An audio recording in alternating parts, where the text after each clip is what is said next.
तो directly final account पे आप मूव करते हैं। Very very very very very important question.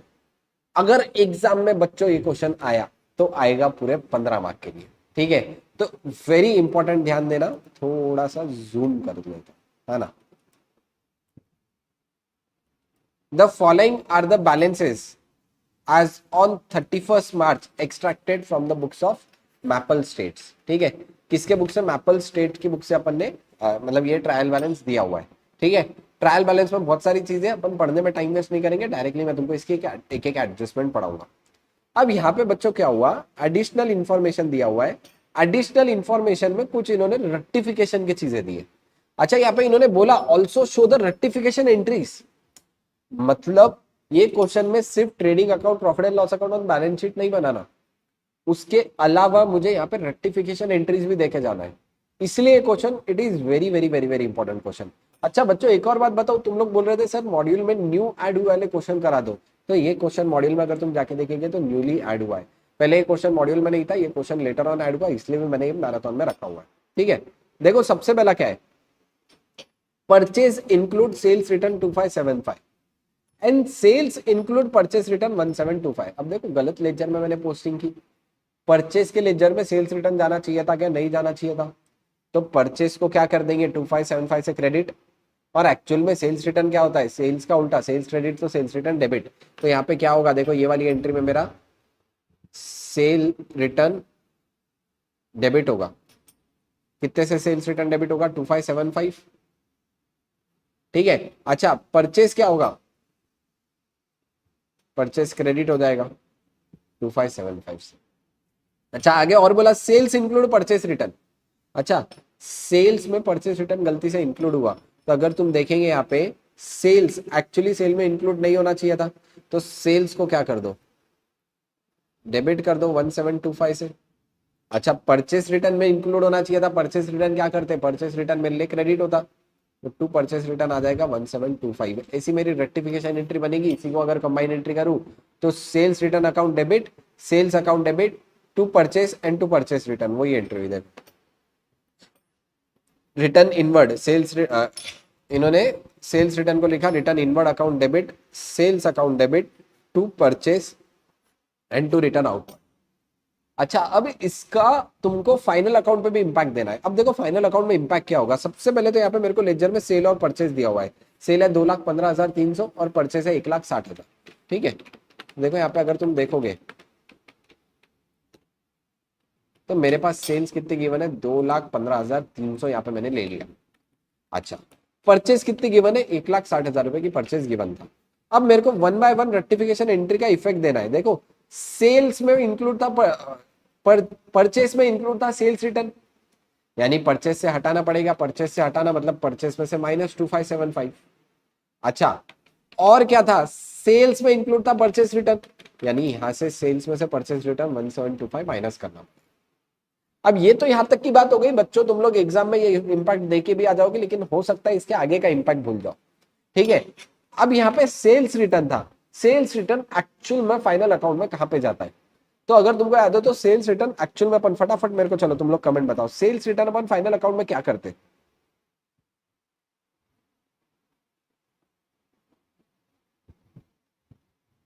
Very good. से क्या करते हैं अपन? सेल्स रिटर्न को सेल्स में से लेस करेंगे। काफी टाइम लगा है आंसर देने, लेकिन ठीक है। सेल्स को क्या करेंगे? सेल्स रिटर्न को क्या करेंगे? सेल्स में से लेस करेंगे। अच्छा फिर परचेस रिटर्न है, परचेस रिटर्न एक्चुअली किस में से लेस होना चाहिए? परचेस में से लेस होना चाहिए, ठीक है। तो सेल्स रिटर्न परचेस रिटर्न वापस से लेस कर दिया।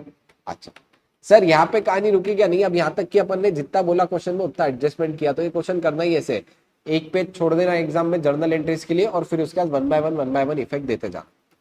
आगे क्या बोला हुआ है देखो, goods withdrawn bye mister XYZ for own consumption 3,05,000। अगर तुमको याद हो goods withdrawn for own consumption, proprietor अपने गुड्स घर पे लेके गया, तो प्रोपराइटर गुड्स घर पे लेके गया तो एंट्री क्या होती है? Drawings account debit to purchase. अच्छा यहाँ पे इन्होंने कुछ एंट्री नहीं किया तो गुड्स विड्रॉ किया, क्या एंट्री हो जाएगी? Drawings account debit 3,500 to purchase 3,500। अच्छा अगर मैं इसका इंपैक्ट फाइनल अकाउंट पे बताऊं तो परचेस में से 3,500 लेस हो जाएगा, तो लेस गुड्स विड्रॉन कितना? 3,500 लेस कर दिया। अच्छा, इसका इम्पैक्ट क्या होगा? 3500 की ड्राइंग है मतलब कैपिटल में से लेस होगा, तो जो भी तुम्हारा आएगा कैपिटल, उसमें 8000 की ड्राइंग ऑलरेडी ट्रायल बैलेंस में गिवन था, प्लस 3500 से मैं ड्राइंग बढ़ा दूँ। ठीक है। अच्छा, अगला क्या बोला देखो, और आगे क्या मिस्टेक दिया था, wages paid for the month of April for installation of plant and machinery amounting 450 were included in wages. कौन सा एरर है? वापस से error of principle. Plant and machinery के इंस्टॉलेशन के लिए कोई वेजेस के खर्चे किए, तो क्या वो वेजेस में जाना चाहिए था या प्लांट एंड मशीनरी में? बच्चों जाना चाहिए था प्लांट एंड मशीनरी में, गया वेजेस है। तो इसकी रेक्टिफिकेशन एंट्री कैसे बनाएंगे? Plant and machinery account debit कर दो और वेजेस अकाउंट क्रेडिट कर दो, तो वही एंट्री हो जाएगी, plant and machinery account debit, wages account मेरा क्या हो जाएगा? क्रेडिट 450 से। अगर मैं इसका इंपैक्ट तुमको बताऊं, ठीक है, plant and machinery account debit मतलब प्लांट एंड मशीनरी की वैल्यू बढ़ाना है। ऑलरेडी ट्रायल बैलेंस में प्लांट एंड मशीनरी की वैल्यू कितनी दी हुई थी? देखो, अगर यहाँ पे आके ऑलरेडी प्लांट एंड मशीनरी की वैल्यू कितनी है? 19550। ठीक है, तो ऑलरेडी मेरी प्लांट एंड मशीनरी की वैल्यू है 19550, लेकिन इसमें मैं कितने बढ़ा दूंगा? 450 रुपए से बढ़ा दूंगा, यानी टोटल मेरी हो जाएगी 20,000 रुपए। अच्छा, उसके बाद यहाँ पे अगर तुम रेक्टिफिकेशन एंट्री में देखेंगे, वेजेस अकाउंट क्रेडिट हुआ, मतलब वेजेस में से लेस करना पड़ेगा। देखो टोटल वेजेस कितने यहाँ पे गिवन है, टोटल वेजेस कितने हैं? 12165। ठीक है, तो यहाँ पे मेरे पास टोटल वेजेस आ गए 12165, लेकिन 12165 में से मैं कितना हटा दूंगा? कितना? 450 हटा दूंगा, तो 12165 माइनस, नहीं वेजेस कितने गए? 12165 माइनस वेजेस कितना आ जाएगा मेरा? यहाँ पे वेजेस है 12165 के, इसमें से कितने के एलिमिनेट करने हैं? 450 के वेजेस हटा देने, तो आ जाएगा 11715, इतने के मेरे वेजेस आ जाएंगे। ठीक है बच्चों। अच्छा, और अब आगे क्या हुआ देखो, free sample distributed for publicity costing 825। अब 825 के मैंने फ्री सैंपल बांटे, 825 के मैंने फ्री सैंपल बांट दिए, फ्री सैंपल बांटे, एंट्री नहीं किया बच्चों। एंट्री क्या होगी? Advertisement account debit to purchase. ठीक है, तो वही एंट्री हुई, advertisement account debit to purchase. यहाँ पे मैंने जर्नल एंट्री पर 825 की दे दी। अच्छा, फिर बच्चों 825 का इम्पैक्ट क्या होगा? 825 क्या होगा देखो, परचेस में से लेस हो जाएगा, क्योंकि परचेस क्या हो गया मेरा? क्रेडिट हो गया। अच्छा, उसके बाद एडवर्टाइजमेंट एक्सपेंस बढ़ा दूंगा, यहाँ पे मेरे पास ऑलरेडी एडवर्टाइजमेंट एक्सपेंस दिया हुआ है 3350, तो 3350 में प्लस 825 बढ़ा दूंगा, तो मेरा आ जाएगा 4175। तो एडवर्टाइजमेंट के खर्चे में मैं यहाँ पे बढ़ा दूंगा 3350 प्लस 825, आ जाएगा 4175। ठीक है, इतना मेरा आ गया एडवर्टाइजमेंट का। अच्छा, उसके बाद कुछ और इफेक्ट यहाँ पे इन्होंने बोले। अब यहाँ पे रेक्टिफिकेशन एंट्री खत्म हुई, यहाँ पे नॉर्मल मेरे को फाइनल अकाउंट की एडजस्टमेंट है जो मुझे करनी है। आगे क्या बोला? Create a provision for doubtful debt eight the rate 5% and provision for discount on debtor eight the rate 2.5%। देखो, मेरे को प्रोविजन फॉर डाउटफुल डेट 5% बनाना है, लेकिन क्वेश्चन में तुम देखो क्या already provision for doubtful debt given है क्या? बच्चों 3200 provision for doubtful debt given है, ओल्ड प्रोविजन भी है, न्यू प्रोविजन भी बनाना है। अच्छा, बैड डेट की भी गिवन है। ऐसे सिनारियो में बच्चों क्या अपन प्रोविजन फॉर डाउटफुल डेट का लेजर बना सकते हैं क्या? यस, तो यहाँ पे प्रोविजन फॉर डाउटफुल डेट का लेजर बनाएंगे, रुपीस रुपीस ऐसे दो कॉलम। अच्छा बच्चों, मेरे को फटाफट फटाफट कमेंट में बताओ, प्रोविजन फॉर डाउटफुल डेट क्या है मेरे लिए? लायबिलिटी है या एसेट है? फर्स्ट, जो ऑनलाइन है फटाफट फटाफट आंसर दो, प्रोविजन फॉर डाउटफुल डेट क्या है मेरे लिए? लायबिलिटी है या एसेट है?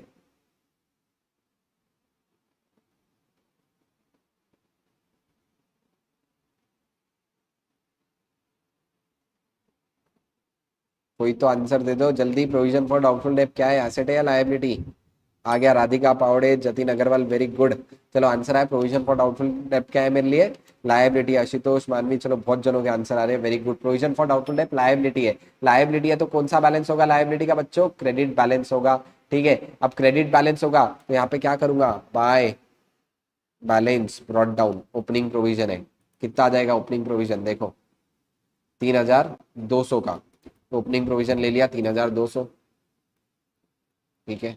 अच्छा, उसके बाद क्या बोला आगे? करंट ईयर में बैड डेब्ट हुआ, करंट ईयर में बैड डेब्ट हुआ, कहां पे लिखूंगा? प्रोविजन के डेबिट साइड टू बैड डेब्ट।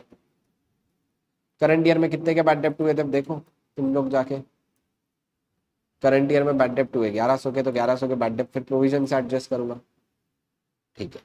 अच्छा, क्लोजिंग प्रोविजन मुझे कितना रिक्वायर्ड है, आके देखो क्वेश्चन में 5% रिक्वायर्ड है, तो डेटर का 5% बना दो। डेटर कितने, 1,20,000, 1,20,000 का 5% कितना आ जाएगा,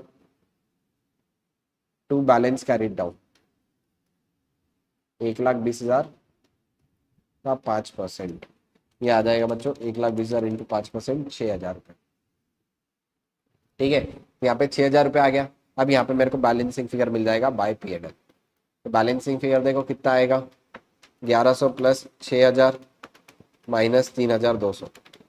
इन्होंने आंसर में थोड़ा अलग किया है, तुम ऐसा लेजर बना के प्रोविजन की वर्किंग नोट बनाओगे तो एकदम बेस्ट होगा। ठीक है, 1100 प्लस 6,000 माइनस 3,200, तो ये आ जाएगा बाय पीएनएल 3,900 रुपये तुम्हारा वर्किंग नोट नंबर 1। ऐसा बना लेना सेम टू सेम। ठीक है, तो आईसीआई का एग्जामिनर भी खुश हो जाएगा, 3,900, वहाँ पे वर्किंग नोट नंबर 1 का भी रेफरेंस दे देना। ठीक है, तो working note number 1 provision for doubtful debt 3,900 आ गया। अच्छा, आगे क्या बोला, ये एक ही क्वेश्चन में provision for discount on debtor भी बोला हुआ है 2.5%। अब provision for discount on debtor भी ओपनिंग बैलेंस भी गिवन है, तो इसका भी तुम डायरेक्टली ओपनिंग क्लोजिंग का डिफरेंस ले सकते हो। अब क्लोजिंग मुझे कितना रिक्वायर्ड रहेगा, देखो सबसे पहले तो क्लोजिंग डिस्काउंट का प्रोविजन कितना होगा। ठीक है, 1,20,000 में से 6,000 रुपए का तुम्हारा प्रोविजन फॉर डाउटफुल डेप्ट है। अच्छा, प्रोविजन फॉर डिस्काउंट कैसे बनाते हैं, पहले तुम्हारा डाउटफुल डेप्ट का जो प्रोविजन है वो हटा दो, फिर उसके बाद डिस्काउंट का प्रोविजन बनेगा। तो 1,20,000 में से 6,000 हटा दो, फिर बचेगा 2.5%। तो ये कितना आएगा, 1,20,000 माइनस 6,000 इंटू 2.5%, 2,850 का मुझे क्लोजिंग प्रोविजन चाहिए। ठीक है, 2,850 का मुझे क्लोजिंग प्रोविजन चाहिए। ऑलरेडी प्रोविजन कितना बना हुआ है, 1,375 का ऑलरेडी प्रोविजन बना हुआ है, तो इसमें से हटा दो ओपनिंग प्रोविजन 1,375, तो 2,850 माइनस 1,375, दिस कम्स टू 1,475। ठीक है, तो मेरा आंसर आ गया 1,475। देख लो क्या यही आंसर है क्या, 1,475 ये आंसर है। ठीक है, यहाँ पे मेरा वर्किंग नोट, 2 वर्किंग नोट जो रिक्वायर्ड थे वो हो गए। अच्छा, इसके बाद क्या बोला, डेप्रिसिएशन प्लांट एंड मशीनरी पे 15%, फर्नीचर फिटिंग पे 10%। ठीक है, तो देखो प्लांट एंड मशीनरी यहाँ पे अपन ने ऑलरेडी लिया, इसमें से लेस डेप्रिसिएशन कितना लूंगा, प्लांट एंड मशीनरी पे 15%, तो 20,000 का 15%, ये आ जाएगा 3,000 रुपये। उसके बाद फर्नीचर एंड फिटिंग कितने के थे, 10,250 के। क्वेश्चन में देखोगे लेस डेप्रिसिएशन 10%, 1,025। अच्छा बच्चों, यहाँ पे एक प्लांट एंड मशीनरी खरीदा था, लेकिन अगर तुम क्वेश्चन गौर से देखोगे तो वो कब इंस्टॉल किया था, अप्रैल में, यानी इनडायरेक्टली अपन कंसीडर करेंगे पूरे साल का है, दिमाग लगाने की जरूरत नहीं।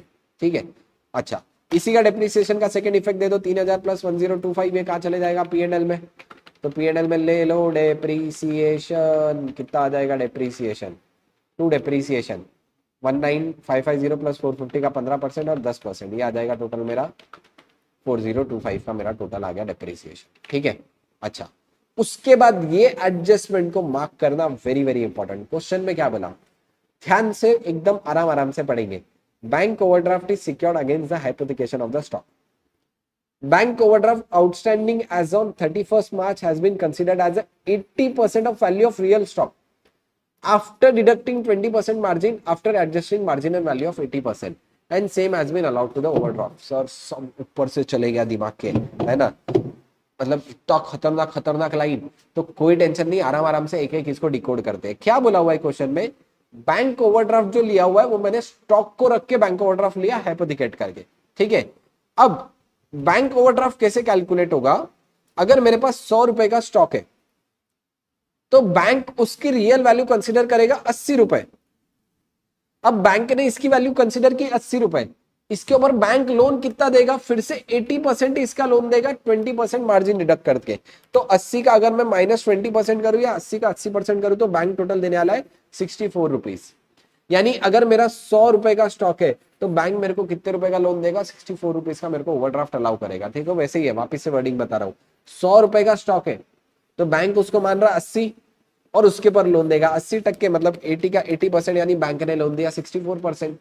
अब ट्रायल बैलेंस में देख लो क्या बैंक ओवरड्राफ्ट गिवन है क्या, आ जाओ ट्रायल बैलेंस में देखो, ट्रायल बैलेंस में बैंक ओवरड्राफ्ट गिवन है, कितना है बैंक ओवरड्राफ्ट गिवन है 80,000, तो यहाँ पे मेरे पास 80,000 का बैंक ओवरड्राफ्ट हो गया।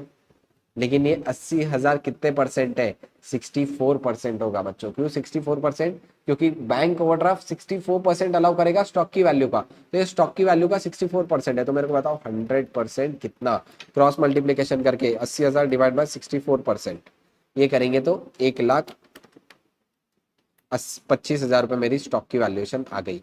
यानी ये एडजस्टमेंट मैंने क्यों किया, ये एडजस्टमेंट मैंने स्टॉक की वैल्यूएशन निकालने के लिए किया। स्टॉक की एडजस्टमेंट क्या करूंगा, trading account credit side, balance sheet asset side, stock की वैल्यूएशन आ गई। अच्छा इन्होंने कैसे बताया, इन्होंने बोला 80,000 है, इसको तुम 2 बार 80% से डिवाइड करो, एक बार 80% से डिवाइड करो, फिर से एक और बार 80% से जो भी आंसर आया उसको, जो भी आंसर आया उसको वापिस से एक और बार 80% से डिवाइड करना, यानी इनडायरेक्टली वही हो रहा है 80 का 80%। तो 80,000 डिवाइड बाय 80% डिवाइड बाय 80% करोगे तो 1,25,000 ही आंसर आएगा। और ऐसे भी करोगे तुम 80 का 80% मतलब 64%, 1,25,000 स्टॉक की वैल्यूएशन आती है। ठीक है, तब स्टॉक का इफेक्ट क्या दूंगा, देखो वापिस से बोलो, ट्रेडिंग अकाउंट क्रेडिट साइड और तुम्हारा आ गया closing stock balance sheet asset side. ठीक है, अच्छा अपन ने ना लास्ट वाली एडजस्टमेंट जो प्रोविजन का था उसका यहाँ पे इंपैक्ट नहीं दिया था, तो उसका भी देख लो। डेटर थे मेरे पास 1,20,000, प्रोविजन फॉर डाउटफुल डेट बनाया था 6,000 और डिस्काउंट बनाया था 2,850 का क्लोजिंग, क्योंकि इसमें से मैं हर बार क्लोजिंग माइनस करूंगा बैलेंस शीट में से। देखो अगर तुम आके लेजर देखोगे तो समझेगा, P&L में जाने वाला इतना है 3,900, लेकिन बैलेंस शीट में कितना माइनस होगा, बैलेंस शीट में पूरा 6,000 माइनस होगा। P&L में जाने वाला 1,475 है, लेकिन बैलेंस शीट में से 2,850 पूरा माइनस होगा, तो वो मैंने यहाँ पे कंसिडर करके निकाला है 6,000 और 2,850 पूरा क्लोजिंग वैल्यू माइनस की है। ठीक है, अब इसके बाद कुछ नहीं, इसके बाद one by one trial balance बस खाली फटाफट इफेक्ट देना है। अगर तुमको फटाफट बताऊं, फर्नीचर फिटिंग का आ जाएगा, एसेट में कैपिटल अकाउंट का बैलेंस है 65,000। ठीक है, यहाँ पे मैंने कंसिडर कर लिया। ड्राइंग 8,000 रुपये अपन ऑलरेडी ले चुके हैं, परचेस कंसिडर कर चुके हैं। ओपनिंग स्टॉक 32,250, यहाँ पे मेरे पास ओपनिंग स्टॉक आ गया 32,250।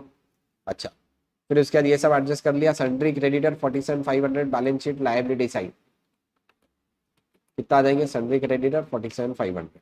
ठीक है, अच्छा उसके बाद बैंक ओवरड्राफ्ट 80,000 था, ये भी मेरे को लायबिलिटी साइड लेना पड़ेगा, तो बैंक ओवरड्राफ्ट 80,000 रुपये लायबिलिटी साइड ले लिया। बैड डेप रिकवर्ड बच्चों, रेक्टिफिकेशन में भी एक क्वेश्चन करे थे जहाँ पे बैड डेप रिकवर्ड था। बैड डेप रिकवर्ड क्या होगा मेरे लिए, बैड डेप रिकवर्ड मेरे लिए होगा इनकम। इनकम मतलब P&L कौन से साइड, जब बैड डेप्ट होता है P&L डेबिट साइड लेते हैं, तो रिकवर हुआ तो P&L के कौन से साइड ले लो, क्रेडिट साइड ले लेंगे। Bad debt recovered 450। ठीक है, फिर इसके बाद सैलरीज और सैलरीज पेबल दोनों ट्रायल बैलेंस में दिया। अच्छा बच्चों, जब सैलरीज पेबल ट्रायल बैलेंस में देगा तो इसका एक ही इफेक्ट होगा, मतलब सैलरीज पेबल अपन सिर्फ कहाँ पे लेंगे, लायबिलिटी में। तो ये वेरी इंपॉर्टेंट पार्ट है बच्चे, दो इफेक्ट इसका नहीं जाना, क्योंकि ये दिया हुआ था ट्रायल बैलेंस में। ठीक है, ट्रायल बैलेंस में दिया इसलिए मैंने सिर्फ लायबिलिटी कंसिडर किया। सैलरीज कितना था बच्चों, सैलरीज था 22,500, तो सैलरीज ले लिया 22,500। प्रीपेड रेंट वापिस से अगेन रेंट में एडजस्टमेंट नहीं होगी, क्योंकि ट्रायल बैलेंस में दिया, इसका एक ही इफेक्ट जाएगा एसेट साइड, तो वापिस से ले लो balance sheet asset side prepaid rent. ठीक है, उसके बाद क्या बोला, रेंट P&L में जाएगा, carriage inward trading account, carriage outward का जाएगा बच्चों, कैरिज आउटवर्ड जाएगा P&L में, इनवर्ड जाएगा ट्रेडिंग में। आउटवर्ड ले लिया P&L में, इनवर्ड ले लिया ट्रेडिंग में। अच्छा गलती से मैंने यहाँ पे वेजेस लिख दिया, वेजेस यहाँ नहीं जाएंगे, वेजेस जाएंगे ऊपर। ठीक है, तुम बता भी नहीं रहे हो कहाँ ध्यान है बच्चों, वेजेस कहाँ जाएंगे, वेजेस जाएंगे मेरे ट्रेडिंग अकाउंट में, P&L में नहीं जाएंगे, ध्यान रखना, ऐसी गड़बड़ मत करना। ठीक है, अच्छा फिर उसके बाद सेल्स ऑलरेडी कर चुके हैं, advertisement printing and stationery expense है, एडवर्टाइजमेंट एक्सपेंस अपन ऑलरेडी ले चुके हैं, cash in and cash at bank, office expense वापिस से कहा जाएगा ऑफिस एक्सपेंस P&L में, और interest paid on loan P&L में। तो ठीक है, फटाफट खाली इसका तुमको इफेक्ट बता दे रहा हूँ, ये सब चले जाएंगे मेरे, printing and stationery, office expense, interest, rent. ठीक है, फिर उसके बाद वन बाय वन यहाँ पे भी क्या निकाल लो, ग्रॉस प्रॉफिट निकाल लो। अगर तुम ग्रॉस प्रॉफिट यहाँ पे निकालेंगे अपन तो अपना आता है 13,535। एडजस्टमेंट ऑलरेडी बता चुका हूँ सारे, तो यहाँ पे अपन टोटलिंग में टाइम वेस्ट नहीं करेंगे, क्योंकि फिर नेक्स्ट इसकी भी अपन ने कोई एडजस्टमेंट बतानी है। तो वही यहाँ पे फिर से मैंने ले लिया नेट प्रॉफिट ग्रॉस प्रॉफिट लेके। ठीक है, अच्छा फिर इसके बाद यही नेट प्रॉफिट कहाँ ट्रांसफर कर दिया, यही नेट प्रॉफिट 83,800 का आया बैलेंस शीट में। ठीक है, बैलेंस शीट से फिर मैंने बैलेंस शीट कर दिया यहाँ पे टैली सब कुछ कैश इन हैंड वगैरह जो भी बैलेंस था वो सब लिख के मैंने यहाँ पे कर दिया बैलेंस शीट टैली। आइडियली 267,250 से यहाँ पे बैलेंस शीट टैली हो जाएगी। यहाँ पे भी इनका भी यही आंसर आया। इन्होंने थोड़ा अलग तरीके से किया था, एक दो प्रोविजन की एडजस्टमेंट, अपन ने थोड़ा अलग तरीके से किया, लेकिन at the end gross profit net profit सब कुछ अपना मैच होगा, है ना। चलो तो यहाँ पे अपना एक क्वेश्चन खत्म हुआ फाइनल अकाउंट का। Very very very important question जहाँ पे रेक्टिफिकेशन एंट्री भी थी। बच्चों अगर एग्जाम में आता है सर ये कितने मार्क को आएगा, मेरे अकॉर्डिंगली 15 से 20 मार्क आना चाहिए, लेकिन जनरली जो आईसीआई का अब तक पिछले 3 साल से ट्रेंड रहा है, आईसीआई कोई भी क्वेश्चन 20 मार्क का फुल फ्लेज नहीं पूछता, तो एग्जाम में आया ये क्वेश्चन आएगा 15 मार्क का। और अगर ये क्वेश्चन में एग्जाम में आता है तो तुम एग्जाम में बैठे बैठे समझ जाना बच्चों, पेपर इज वेरी लेंदी, है ना। अगर ये क्वेश्चन एग्जाम में आया क्लियर क्लियर समझ जाना, पेपर काफी लेंदी है, ठीक है। चलो आ जाओ क्वेश्चन नंबर 2 करते हैं।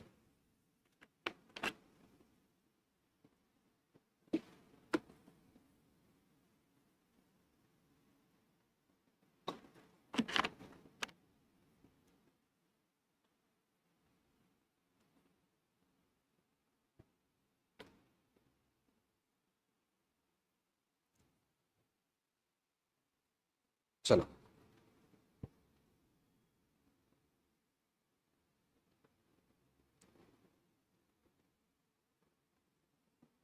क्वेश्चन पेपर पे सर फाइनल मार्किंग कर सकते हैं क्या? डेफिनेटली बच्चों, क्वेश्चन पेपर पे तुम पेंसिल से लिख सकते हो। Actually as per ICAI rules allowed नहीं है क्वेश्चन पेपर पे लिखना, लेकिन मेरे अकॉर्डिंग तुमको कुछ वर्किंग करना है तो पेंसिल से लिखो। कोई ऑब्जेक्शन उठाए तो उसको इरेज कर देना, कोई इशू नहीं जाएगा। पेंसिल से लिखो वर्किंग, अगर कुछ इशू जाता है तो मिटा देना, अदरवाइज क्वेश्चन पे लीगली अलाउड नहीं है, लेकिन तुम ये ऐसा कर सकते हो फॉलो, ठीक है। चलो नेक्स्ट क्वेश्चन करुणा का वापिस से very very very very important question, ध्यान देना। अच्छा मैं कोशिश करूंगा थोड़ा स्पीड अप करूं या अपन डायरेक्टली एडजस्टमेंट डिस्कस करें, ठीक है। Again very very important question, मेरे को लगता है एग्जाम में आ सकता है, इसलिए थोड़ा सा ध्यान देना। Karuna decided to start a business of fashion garment under the name of Messrs designer wear on 1 April 2020। अब देखो करुणा ने क्या डिसाइड किया, फैशन गारमेंट का business under the name of Messrs designer wear start किया। वो टाइम पे उसके पास सेविंग थी 10 लाख रुपए, उसके पास कितने भी करोड़ों भी सेविंग हो, बिजनेस में लेना देना है क्या? नहीं। अपन फाइनल अकाउंट जब बना रहे हैं तब बिजनेस के पॉइंट ऑफ व्यू से बनाएंगे। She invested 3 lakh out of her saving and borrowed equal amount from bank. अब देखो 3 लाख रुपए उसने इन्वेस्ट किए सेविंग में से और सेम अमाउंट उसने बैंक से लोन लिया। अच्छा आगे क्या गिवन है, उसने उसका क्या किया, 6 लाख 5 लाख का कमर्शियल स्पेस खरीदा और 1 लाख का रिनोवेशन लगाया, यानी 6 लाख के एक तरीके से बताओ तो बिल्डिंग के ऊपर खर्चे किए। अच्छा ये पूरे क्वेश्चन का अगर तुमको क्रक्स दूं तो पूरे क्वेश्चन में क्या क्या हुआ साल भर में वो गिवन है। मुझे बनाना है यहाँ पे trading account, profit and loss account and balance sheet. बच्चों अगर ऐसा क्वेश्चन एग्जाम में आता है तो तुमको याद रखना, सबसे पहले तुमको क्या करना है, अगर ऐसा क्वेश्चन आता है तो तुमको बनाना है बैंक अकाउंट की एक्स्ट्रा वर्किंग नोट। या तो तुम पहले पूरा का पूरा बैंक अकाउंट बनाओ, ये तो 2 बार मेहनत होगी, तो साथों साथ क्या करना, बैंक अकाउंट बनाओ, trading account, profit and loss account, balance sheet, सब तरफ इफेक्ट देते जाएंगे, ठीक है। तो बैंक अकाउंट का कैसा फॉर्मेट होगा सर, यहाँ पे बैंक अकाउंट क्यों बनाना है, क्योंकि यहाँ पे पूरे साल भर के ट्रांजैक्शंस गिवन है। साल भर के ट्रांजैक्शंस में मेरे को बैंक में इफेक्ट देना पड़ेगा, फिर बैंक का क्लोजिंग जो आएगा वही मैं ले लूंगा बैलेंस शीट में, क्योंकि यहाँ पे बैंक का क्लोजिंग बैलेंस भी गिवन नहीं है अगर तुम देखेंगे तो, ठीक है। तो यहाँ पे अपन है ना क्या करेंगे, वर्किंग में बैंक अकाउंट एक एक्स्ट्रा बना देंगे ताकि तुमको एक एट इजी हो। अब देखो सबसे पहले क्या हुआ, 3 लाख रुपए उसने बिजनेस में इन्वेस्ट किए, यानी बैंक में 3 लाख रुपए आ गए, तो बैंक में देखो 3 लाख रुपए का कैपिटल आया। अच्छा सेम 3 लाख का उसने क्या लिया, borrowed the equal amount of loan, यानी 3 लाख का उसने ले लिया लोन। अच्छा वही 3 लाख खर्चा क्या किया, 5 लाख और 1 लाख उसके रिनोवेशन पे, मतलब 6 लाख रुपए उसने बिल्डिंग के ऊपर खर्चा कर दिया। बच्चों ये बैलेंस शीट में कहा जाएगा, 3 लाख का capital, balance sheet liability side, ठीक है। तो 3 लाख का कैपिटल ले लिया, बैलेंस शीट लायबिलिटी साइड, एकदम सिंपल। अच्छा उसके बाद बैंक से लोन ले लिया, बैंक से लोन कितना लिया, 3 लाख, लायबिलिटी साइड, सिंपल। उसके बाद में अब यहाँ पे मेरे पास आ गई कितने की बिल्डिंग, 6 लाख रुपए की बिल्डिंग। इतना भी कर लिया ना एग्जाम में तुम, मतलब अगर एग्जाम में तुम मैराथन देखे, इतना भी देखे गए, इतना भी याद आ गया तो तुमको 2-3 मार्क्स तो डेफिनेटली क्वेश्चन में मिल जाएंगे, है ना। आगे क्या बोला हुआ है देखो, चलो loan and interest repaid bye her in the first year. अब देखो उसने बोला हुआ है उसने कितना लोन रीपे किया और कितना इंटरेस्ट रीपे किया। अच्छा बच्चों 15,000 का principal, 15,000 principal principal principal principal, मतलब उसने लोन अमाउंट वापिस करी है, और ये जो इंटरेस्ट है ना, यानी उसने इतना इतना इंटरेस्ट बियर किया। अच्छा अगर मैं इसका फाइनल अकाउंट पे इंपैक्ट दूं, ये जो उसने प्रिंसिपल रीपे किया ये मेरा लोन की वैल्यू कम करेगा, यानी 15 15 15 15 टोटल कितना होगा, 15,000 इंटू 4, 15,000 इंटू 4 तो हो जाएगा टोटल 60,000 रुपए, यानी 60,000 रुपए से मेरी लोन की वैल्यू कम हो गई। अच्छा, उसके अलावा यहाँ पे 9,000, 8550, 8100 और 7650 का इंटरेस्ट गिवन है। ये इंटरेस्ट है 9,000, 8550, 8100 और 7650 का जो इंटरेस्ट है, ये इंटरेस्ट मेरा जाएगा P&L में। क्यों? क्योंकि P&L एक्सपेंस है मेरे लिए इंटरेस्ट में, यानी इंटरेस्ट जाएगा। लेकिन उसने रीपे किया तो ये सब मिला के बैंक अकाउंट के क्रेडिट साइड भी जाएगा, क्योंकि पेमेंट किया होगा। पहली पेमेंट हुई 15,000 प्लस 9,000 की, दूसरी पेमेंट हुई 15,000 प्लस 8550, यानी इसका समराइज टोटल सबसे पहले मेरे को इफेक्ट का देना पड़ेगा बैंक में। एक बार बैंक में मैंने इफेक्ट दे दिया, उसके बाद क्या दूंगा P&L में और बैलेंस शीट लायबिलिटी में से लेस करके बताऊंगा। ठीक है, तो अगर मैं इसका बैंक में इफेक्ट दूं तो देखो पेमेंट करूंगा यानी बाय लोन रिपेड। कितना लोन रिपेड हुआ? 60,000। उसके अलावा इंटरेस्ट कितना रिपे हुआ? 9,000, 8,550, 8,100, 7650। जल्दी जल्दी टोटल करके मेरे को बताओ चैट बॉक्स में। 9,000 प्लस 8550 प्लस 8,100 प्लस 7650, क्या बात है, कमेंट में आ रहे हैं, वेरी गुड। 33,300 तुम्हारा टोटल आना चाहिए। ठीक है, 33,300 इंटरेस्ट आ गया। अच्छा, इसका इफेक्ट क्या दूंगा फाइनल अकाउंट में? फिर 60,000 रुपए मैं लोन में से लेस कर दूंगा। ये क्वेश्चन एग्जाम में आ सकता है, हाँ, वेरी इजी क्वेश्चन है। ठीक है, बैंक लोन देखो 60,000 रिपे किया, 60,000 लोन में से लेस कर दिया, इफेक्ट खत्म। अच्छा बच्चों, इंटरेस्ट क्या जाएगा? फिर इंटरेस्ट जाएगा P&L में, तो इंटरेस्ट ले लिया P&L में, to interest 33,300। Very very easy, कोई दिक्कत की बात नहीं है, आराम से 1 बाय 1 अपन इफेक्ट दे रहे हैं। आगे क्या बोला देखो, in view of further capital requirement she transfer 2 lakh from her saving bank account to the bank account of the business. उसने सेविंग बैंक अकाउंट से पैसे निकाल के और 2 लाख रुपए बिजनेस में लेके आए, मतलब फर्दर कैपिटल इंट्रोड्यूस किया। फर्दर 2 लाख रुपए लेके आए, मतलब बैंक में पैसे आएंगे या जाएंगे? बैंक में पैसे आएंगे, तो 2 लाख रुपए का और कैपिटल आ गया। अच्छा, ये 2 लाख का एक्स्ट्रा कैपिटल आया, in case the capital R credited, capital increase हो जाएगा, यानी बैलेंस शीट में कैपिटल की वैल्यू बढ़ा दो। कितने से बढ़ाएंगे? देखो 2 लाख रुपए से मैंने बैलेंस शीट में कैपिटल की वैल्यू बढ़ा दी। ठीक है, क्या कर रहे हैं अपन? ये क्वेश्चन वेरी वेरी सिंपल, जैसे जैसे जैसे एडजस्टमेंट दिए 1 बाय 1 में सॉल्व कर रहा हूं। आगे क्या बोला हुआ है बच्चों? She paid the security deposit of 7,000 for telephone connection. अब देखो सिक्योरिटी डिपॉजिट टेलीफोन कनेक्शन के लिए, ये मेरे लिए एक तरीके से एसेट है, क्योंकि मैंने जब फर्स्ट टाइम टेलीफोन लिया 7,000 रुपए उसके कनेक्शन के डिपॉजिट बोल के दिए। जब भी मैं कनेक्शन कट कर दूंगा मेरे को 7,000 रुपए वापस मिल जाएंगे। ये नहीं, 7,000 रुपए जो पे किए ये एक तरीके से मेरे लिए होगा एसेट, लेकिन इसको मेरे को बैंक में पहला इफेक्ट देना पड़ेगा। तो पहला इफेक्ट दूंगा मैं बैंक में, सिक्योरिटी डिपॉजिट 7,000। अच्छा, उसके साथ और 10,000 का फर्नीचर भी परचेज किया, इसका भी इफेक्ट दे दूंगा बैंक में, 10,000 का फर्नीचर। ठीक है, ये सिक्योरिटी डिपॉजिट और फर्नीचर दोनों भी क्या होगा बच्चों मेरे लिए? दोनों भी हो जाएगा एसेट, तो बैलेंस शीट एसेट साइड ले लूंगा। फर्नीचर ले लिया 10,000 का, सिक्योरिटी डिपॉजिट ले लिया 7,000। ठीक है, ऐसे 1 बाय 1 जो जो क्वेश्चन में बोला इफेक्ट देते जाओ। अब उसके बाद end of the year her business showed the following result. अब रिजल्ट दिया हुआ है, 20 लाख का सेल हुआ। अब ये सब चीजें जो है इसका भी इम्पैक्ट तुमको बैंक अकाउंट पे देना पड़ेगा। क्यों? क्योंकि यहाँ पे ट्रायल बैलेंस गिवन नहीं है, यानी ये सब चीजों का इफेक्ट। 20 लाख की सेल किया तो 20 लाख के बैंक में पैसे भी आएंगे। तुम बोलेगे सर क्रेडिट सेल भी तो हो सकता है। बच्चों, क्रेडिट सेल होता तो क्वेश्चन में दिया हुआ रहता, यहाँ पे क्रेडिट सेल गिवन नहीं है। क्रेडिट सेल गिवन नहीं है तो मे भी ऐसा हो सकता है ये डायरेक्ट नॉर्मल मेरा सेल है, बैंक में पैसे आए। जब तक क्वेश्चन में डेटा गिवन नहीं है, खुद से कभी भी लाइफ में ICAI के क्वेश्चन में अज्यूम नहीं करना। तो 20 लाख के सेल मतलब 20 लाख के अपन क्या करेंगे, पहले ये जितने भी है ये सबके इफेक्ट पहले बैंक अकाउंट में देंगे फटाफट, फिर उसके बाद उसका फाइनल अकाउंट पे इम्पैक्ट देंगे। ठीक है, तो अगर तुम आके यहाँ पे देखोगे तो 20 लाख का सेल से बैंक अकाउंट बढ़ेगा, यानी बैंक अकाउंट के डेबिट साइड। इलेक्ट्रिसिटी एक्सपेंस खर्चा है, यानी बैंक अकाउंट के क्रेडिट साइड। कैरीज आउटवर्ड खर्चा है, बैंक अकाउंट के credit side 60,000। 5,000 entertainment expense 5,000। Miscellaneous expense खर्चा 15,000 बैंक अकाउंट के credit side. Purchase 17 lakh purchase. Telephone charges 50,000 travelling expense 45,000 maintenance expense 25,000 अब जैसे जैसे तुम्हारी को आदत पड़ गई थी, लेकिन यहाँ पे लास्ट दिया होता इलेक्ट्रिसिटी एक्सपेंस पेएबल। बच्चों पेएबल है, ये बैंक में जाएगा क्या? ये बैंक में नहीं जाएगा। क्यों नहीं जाएगा? क्योंकि ये पेएबल है अभी भी, मतलब देना बाकी है। यानी एक तो ये पेड हुआ 40,000 और 20,000 अभी भी पेएबल है, यानी टोटल इलेक्ट्रिसिटी एक्सपेंस कितना हो जाएगा? 40 और 20 60,000 रुपए हो जाएंगे। ठीक है, तब देखो 1 बाय 1 इफेक्ट देंगे। सेल्स कितना था? 20 लाख ठीक है। इलेक्ट्रिसिटी एक्सपेंसेस, इलेक्ट्रिसिटी एक्सपेंसेस देखो 40,000 के ये थे, 20,000 पेबल, 60,000 था। अच्छा पेबल का इमीडिएटली बैलेंस शीट में भी इफेक्ट दे देना है, आउटस्टैंडिंग इलेक्ट्रिसिटी एक्सपेंसेस 20,000। अच्छा फिर इसके बाद क्या बोला देखो, carries outward entertainment expense, miscellaneous expense, सबके सब पीएनएल में। Miscellaneous expense, telephone expense, travelling expense, ठीक है, सबके सब कहा जाएंगे बच्चों पीएनएल में। और क्या था, कैरीज आउटवर्ड भी था, कैरीज आउटवर्ड भी कहा जाएगा पीएनएल में। परचेज, परचेज कहा जाएगा बच्चों, परचेज जाएगा कहाँ, ट्रेडिंग में। ठीक है। फिर इसके बाद मेंटेनेंस एक्सपेंस, ये सारे के सारे एक्सपेंस, मेंटेनेंस एक्सपेंस भी कहाँ ले लूंगा, पीएनएल में। एंटरटेनमेंट एक्सपेंस पीएनएल में। ठीक है, वन बाय वन सारे इफेक्ट दे दिए। अच्छा उसके बाद कुछ और इन्फॉर्मेशन है। She withdraw 5,000 each month by cheque. अब उसने बैंक से 5,000 रुपए पर मंथ विड्रॉ किए, यानी साल भर में उसने मेरे को कितने विड्रॉ किया,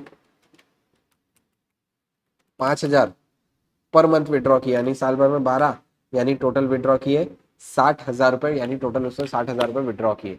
यानी बैंक से लेके गई, बैंक से लेके गई, यानी बैंक अकाउंट कौन से side, bank account credit side 60,000 रुपए। अच्छा ये उसकी ड्राइंग है, ड्राइंग है तो कहाँ से लेस होगा, और कैपिटल में से भी लेस हो जाएगा। तो ड्राइंग है तो यहाँ पे लेस ड्राइंग, कैपिटल में से विड्रॉल कर दो 60,000। ठीक है।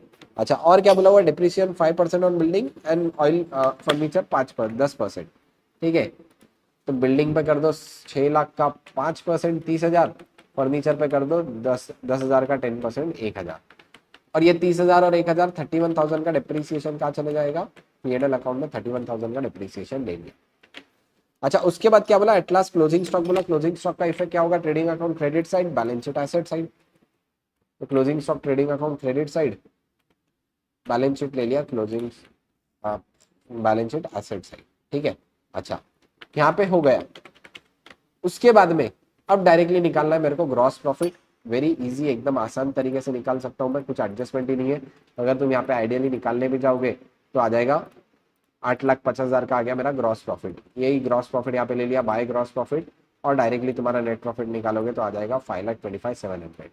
यहाँ पे प्रॉफिट ऐड कर लिया, लेकिन बैंक का बैलेंस तो नहीं है।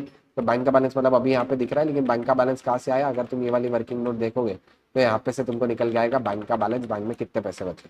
ठीक है। अगर तुम पूरा का पूरा एडलेस करो तो 89,700 का तुम्हारे पास बैंक बैलेंस बचेगा। वही बैंक बैलेंस ले लेना बैलेंस शीट में, और बैलेंस शीट हो गई तुम्हारी टैली। ठीक है। 1,25,700, 12,25,700, 12,25,700। अब देखो एक टिप दूंगा, जो बच्चे मैराथन नहीं देख रहे उनको शायद रियलाइज ना हो कि वो लोग क्या मिस कर रहे। ठीक है, एक टिप दूंगा। अगर पेपर, बस देखो ध्यान से सुनना बच्चों, अगर पेपर काफी लेंदी आया और तुमको ये क्वेश्चन सबसे लास्ट में करना, क्या बता रहा हूं बच्चों ध्यान से सुनना, अगर पेपर बहुत लेंदी है, वो लग रहा है इतना लेंदी तो एक्सपेक्ट नहीं किया था तुमने और आ गया, और तुम्हारे पास सबसे कम टाइम है, तो वो टाइम पे तुम लोग क्या कर सकते हो, वो टाइम पे तुम लोग बैंक अकाउंट बनाओ ही मत, ट्रेडिंग अकाउंट बनाओ नॉर्मल, पीएनएल अकाउंट बनाओ नॉर्मल, बैलेंस शीट बनाओ नॉर्मल, बैलेंस शीट का डिफरेंस ले लेना बैंक अकाउंट। बच्चों कितने मार्क्स डिडक्ट होंगे, मैं बोलूंगा 15 में से 2 मार्क्स चले जाएंगे वर्किंग नोट के, वो भी कब, रिस्क है मैं बता रहा हूँ। अगर एग्जामिनर तुम्हारा बहुत लाइन बाय लाइन चेक करे तो शायद वो यहाँ पे बैंक की वर्किंग के 2 मार्क कट करेगा, लेकिन आइडियली तुम टाइम सेव करके पूरा कर सकते हो, क्योंकि बैंक में तुमको एक एक इफेक्ट देना है। देखो ये खासियत है ये मैराथन की, जो भी मैराथन कर रहे हैं, मैं बोल रहा हूँ बच्चों तुमको कुछ ना कुछ ऐसी छोटी छोटी बातें बता के जाऊंगा कि तुमको बेनिफिट हो। तो ध्यान देना, अगर ये क्वेश्चन एग्जाम में आता और तुमको पेपर फील होता है काफी लेंदी है सर, 3 घंटे में नहीं हो पाएगा, तो क्या करना, बैंक अकाउंट मत बनाओ, डायरेक्टली यहाँ पे ले लो बैलेंसिंग फिगर। लेकिन मैं बता रहा हूँ सिर्फ बैंक को बैलेंसिंग फिगर लेने का रिस्क है, तुम्हारे 2-3 मार्क कट हो सकते हैं। अच्छा बट अगर तुमको लगता है यार पेपर तुम्हारा ऑन टाइम कर सकते हो, फटाफट फटाफट बैंक अकाउंट बनाना है तो सेफर साइड बैंक अकाउंट बना दो, बैंक अकाउंट का ही ले लेना यहाँ पे अमाउंट, है ना। तो कोई दिक्कत की बात नहीं है, otherwise one by one directly इस पे भी इफेक्ट दे सकते हो। ठीक है। तो इसलिए जो बच्चे मैराथन देखते हैं, जो नहीं देख रहे हैं, उनको बाद में शायद रियलाइज होगा, ये क्वेश्चन जब एग्जाम में आएगा तब रिग्रेट करेंगे। अच्छा ये क्वेश्चन की एक खासियत है, मॉक टेस्ट पेपर आईसीआई के चालू है, और ये क्वेश्चन मॉक टेस्ट पेपर में आया और आईसीआई ने की गड़बड़। ठीक है। क्या गड़बड़ की है वो भी बताता हूँ, यहाँ पे मॉक टेस्ट सीरीज 2 का मेरे पास पेपर है, देखो। ठीक है। सीरीज यहाँ पे मॉक टेस्ट सीरीज 2 का मेरे पास यहाँ पे पेपर है अकाउंट्स का, अभी का ये वाले अटेम्प्ट का जो मई 2025 का अटेम्प्ट है।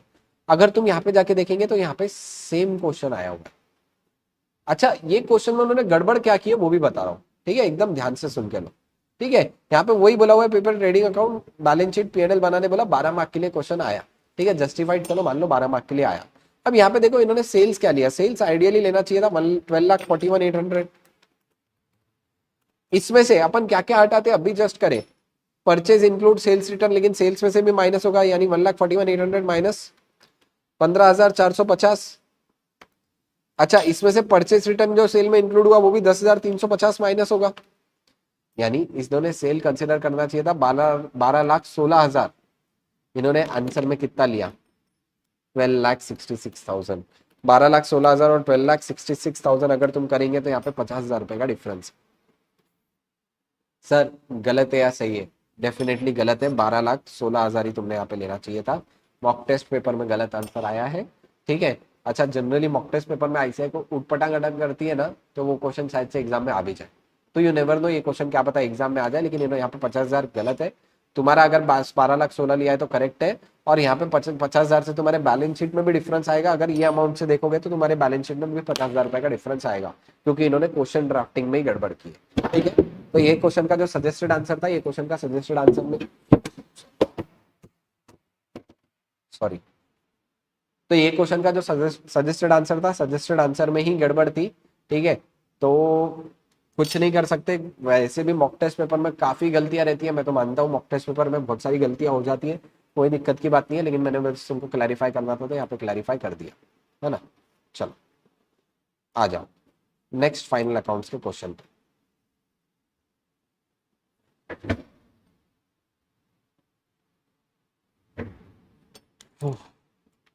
बच्चों बने हुए हो ना, मजा आ रहा है?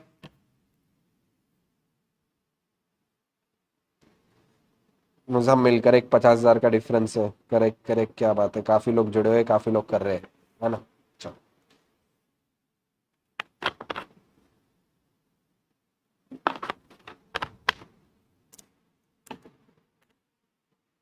ठीक है, question number 3, the following trial balance is a trial balance of the proprietor on 31 March 2024।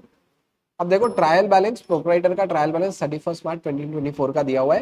Question में बोला हुआ है prepare trading account, profit and loss account for the year ended 31 March 2024 and balance sheet as at date that date, यानी मेरे को यहाँ पे trading account, profit and loss account and balance sheet बनाने बोला हुआ है। सर ये क्वेश्चन है काफी इजी क्वेश्चन, ये क्वेश्चन फिर आपने क्यों लिया? एक तो पीवाईक्यू सितंबर में आया था, जनवरी में नहीं आया।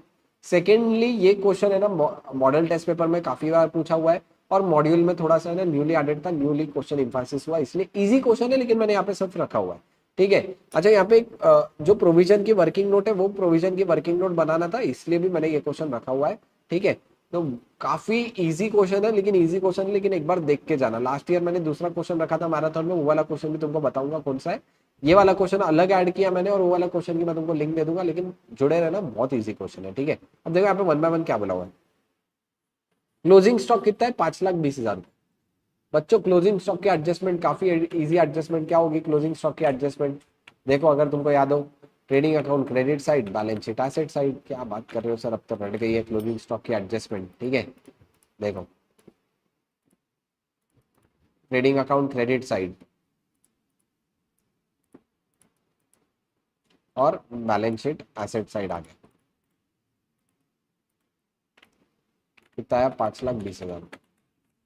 अच्छा, आगे क्या बोला? During the year plant and machinery was purchase for 3 lakh but it was debited to purchase account.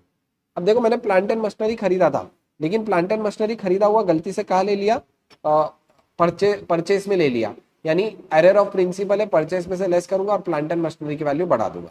ठीक है, अब देखो यहाँ पे प्लांट एंड मशीनरी एग्जिस्टिंगली 5 लाख का है, तो 3 लाख बढ़ा दूंगा तो बढ़ के कितना हो जाएगा?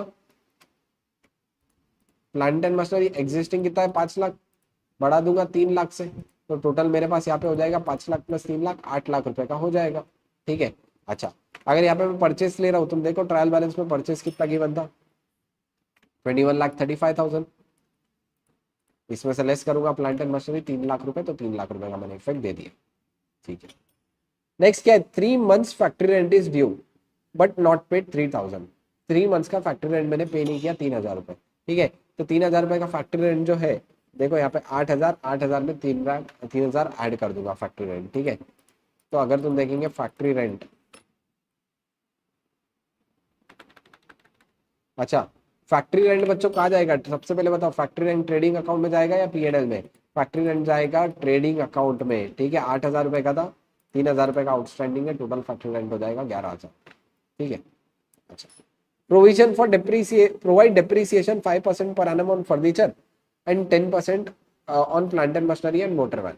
अब देखो यहाँ पे मेरे पास प्लांट एंड मशीनरी 8 लाख के थे, 8 लाख पे कितना परसेंट बोला हुआ है, 10%। तो 8 लाख का 10% कितना आ जाएगा, डेप्रिसिएशन आ जाएगा 80,000 रुपये, ठीक है। 5 lakh plus 3 lakh minus 80,000, 7,20,000 value बचेगी। और क्या बोला, मोटर वैन। अब देखो क्वेश्चन में मोटर वैन है 1,20,000 की,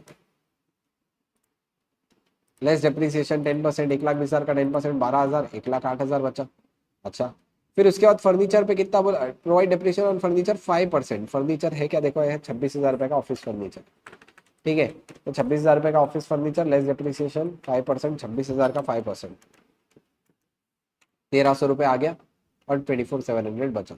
अच्छा, टोटल डेप्रिसिएशन 80 प्लस 1,300 प्लस 12,000 कितना होगा, 80,000 plus 1,300 plus 12,000, sorry 80,000 plus 1,300 plus 12,000, ये आ जाएगा 93,300, है ना। तो यहाँ पे देख लो टोटल डेप्रीसिएशन, इसके अलग से वर्किंग नोट भी बना सकते हो, डायरेक्टली भी कर सकते हो, 93,300 आ गए, ठीक है। अच्छा, फर्दर बैड डेप्ट 7,000। सर फर्दर बैड डेप्ट मतलब क्या, क्वेश्चन में ऑलरेडी बैड डेप्ट गिवन रहेंगे, ठीक है। यहाँ पे देखो 25,000 के ऑलरेडी बैड डेप्ट थे जो ऑलरेडी डेटर से एडजस्ट हो चुके होंगे। एक्स्ट्रा बैड डेप्ट दिया, एक्स्ट्रा बैड डेप्ट दिया तो क्या करते हैं अपन, एक तो क्रेडिटर्स में से लेस, उसके अलावा अपन ये बैड डेप्ट का क्या करते हैं, डेटर में से लेस करेंगे, और उसके साथ साथ मैं इसको पीएनएल डेबिट साइड लूंगा, या प्रोविजन बना रहा हूं तो प्रोविजन के डेबिट साइड ले लूंगा, ठीक है। बैड डेप्ट के दो इफेक्ट होते हैं, या तो पीएनएल डेबिट साइड लूंगा, लेकिन अगर प्रोविजन का लेजर बना रहा हूं तो प्रोविजन के लिए डेबिट साइड लेता हूँ।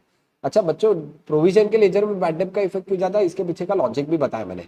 मैंने प्रोविजन फॉर बैड डेप्ट बनाया था बैड डेप्ट के लिए, और अब अगर बैड डेप्ट हुआ तो पहले कंपनसेट किससे होना चाहिए, प्रोविजन से, यानी इसका इफेक्ट प्रोविजन के लेजर में डेफिनेटली आना चाहिए, और इसी के लिए अपन ये क्वेश्चन कर रहे हैं। देखो अगर मैं यहाँ पे प्रोविजन का बताऊं, तो प्रोविजन वापिस से, जस्ट मैंने थोड़ी देर पहले पूछा, प्रोविजन मेरे लिए क्या होगा, प्रोविजन फॉर डाउटफुल डेट मेरे लिए था लायबिलिटी। लायबिलिटी है तो इसका कौन सा बैलेंस होगा, क्रेडिट बैलेंस, मतलब इसका opening balance by balance carry down कर दूंगा, ठीक है। कितना हो जाएगा बाय बैलेंस कैरी डाउन, देखो क्वेश्चन में कितना गिवन है, प्रोविजन फॉर डाउटफुल डेट 25,000 रुपए का गिवन है, ठीक है। मैंने यहाँ पे ले लिया 25,000, ठीक है। अच्छा, उसके बाद में अब दो तरीके के बैड डेप्ट है, एक तो बैड डेप्ट ऑलरेडी 25,000 गिवन था, ये 25,000 रुपए की बैड डेप्ट या तो पीएनएल डेबिट साइड या प्रोविजन के डेबिट साइड, तो प्रोविजन के डेबिट साइड भी ले सकते हो, तो प्रोविजन के डेबिट साइड ले लिया, टू बैड डेप्ट गिवन कितना था, ट्रायल बैलेंस वाले टू बैड डेप्ट गिवन 25,000 रुपए, ठीक है। अच्छा, फिर उसके बाद एक्स्ट्रा वाले बैड डेप्ट क्वेश्चन में बोला, कितना बोला एक्स्ट्रा बैड डेप्ट कितने के हुआ, 7,000 रुपए के एक्स्ट्रा बैड डेप्ट, टू बैड डेप्ट न्यू वाले 7,000 रुपए के मेरे हो गए एक्स्ट्रा के बैड डेप्ट। अच्छा, उसके बाद क्लोजिंग प्रोविजन के बारे में क्या बोला, प्रोविजन फॉर डाउटफुल डेप्ट is to be increase to 30,000 at the year end. अब इंक्रीज टू 30,000 और इंक्रीज बाय 30,000 का इंपैक्ट कैसे होता है वो बताता हूं। अगर क्वेश्चन में बोलता इंक्रीज बाय 30,000, तो मेरा जितना ओपनिंग प्रोविजन होता, सपोज ओपनिंग प्रोविजन है 25, तो मैं 25 प्लस 30 कर देता। लेकिन यहाँ पे बाय की जगह वर्ड किया टू, टू मतलब क्या, पहले 25,000 था, तो अब मेरे को क्लोजिंग प्रोविजन कितना चाहिए, टू बैलेंस, ये हो जाएगा ब्रॉट डाउन, ये हो जाएगा टू बैलेंस कैरिड डाउन, कितना आ जाएगा 30,000 रुपए डायरेक्टली ले लूंगा, क्योंकि डायरेक्टली क्वेश्चन में बोल दिया प्रोविजन का बैलेंस इंक्रीज टू बोला 30,000, यानी 30,000 रुपए तक मुझे लेके जाना। बाय बोलता, बाय का मतलब क्या है, मेरे को इतने से बढ़ाना है, टू का मतलब क्या है, मुझे इतना रखना है, ठीक है। तो ये दोनों का डिफरेंस क्लियर रहना चाहिए। अच्छा, फिर यहाँ पे बैलेंसिंग फिगर आ जाएगा बाय पीएनएल, देखो बैलेंसिंग फिगर कितना आ रहा है,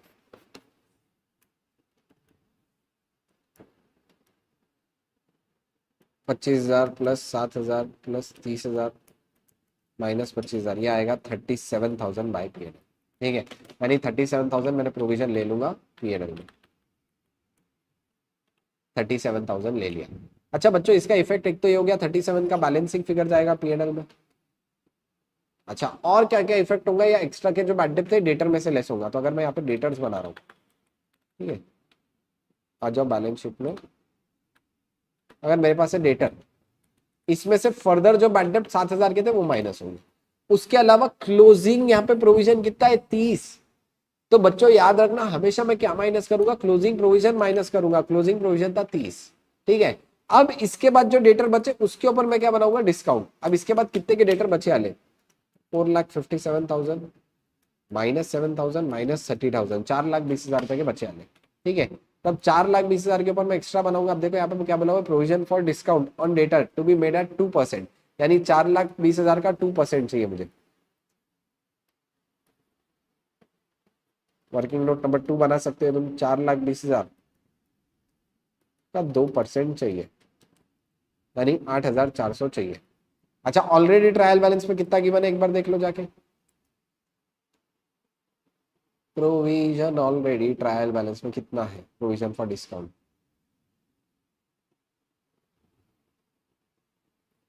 गिवन नहीं है। ट्रायल बैलेंस में कुछ भी नहीं है, यानी पूरा का पूरा प्रोविजन हो जाएगा डिस्काउंट का। ठीक है, तो आ जाओ, प्रोविजन फॉर डिस्काउंट आ जाएगा पूरा का पूरा 8,400, क्योंकि ऑलरेडी कुछ भी गिवन नहीं था। यहाँ पे डेटर की टोटल ले लेना, 457 माइनस 7,000 माइनस 30,000 माइनस 8,400, ये आ जाएगा 4,11,600। यही 8,400 का सेकेंड इफेक्ट आ जाएगा, यही 8,400 का सेकेंड इफेक्ट जाएगा वो प्रॉफिट एंड लॉस अकाउंट के क्रेडिट साइड। यहाँ पे सारे एडजस्टमेंट खत्म। अब वन बाय वन क्या करना है तुमको, सिर्फ ट्रेडिंग अकाउंट में और P&L में लेके जाना है। मैं फटाफट फटाफट बताता हूँ। ओपनिंग स्टॉक का आ जाएगा ट्रेडिंग में, डेटर बैलेंस शीट में ऑलरेडी ले लिया, cash in and balance sheet, cash at bank balance sheet, wages का जाएगा ट्रेडिंग में, सैलरीज जाएगा P&L में, bills receivable asset, return inward 93,000, return inward 93,000, inward वाली रिटर्न है तो क्या होगा, सेल्स में से माइनस होगी। ठीक है, सेल्स रिटर्न 93,000। उसके बाद ड्राइंग्स है, कैपिटल में से लेस, एडवर्टाइजमेंट P&L में लेके जाओ, insurance P&L, general expense P&L। ठीक है, खाली एक एक डिस्कस करके बता रहा हूँ। Capital 4,00,000 balance sheet, sundry creditor liability, sales P&L trading account credit side, bills payable liability, provision already ले चुके, रिटर्न आउटवर्ड परचेस में से लेस होगा, लेस कर दूंगा परचेस में से।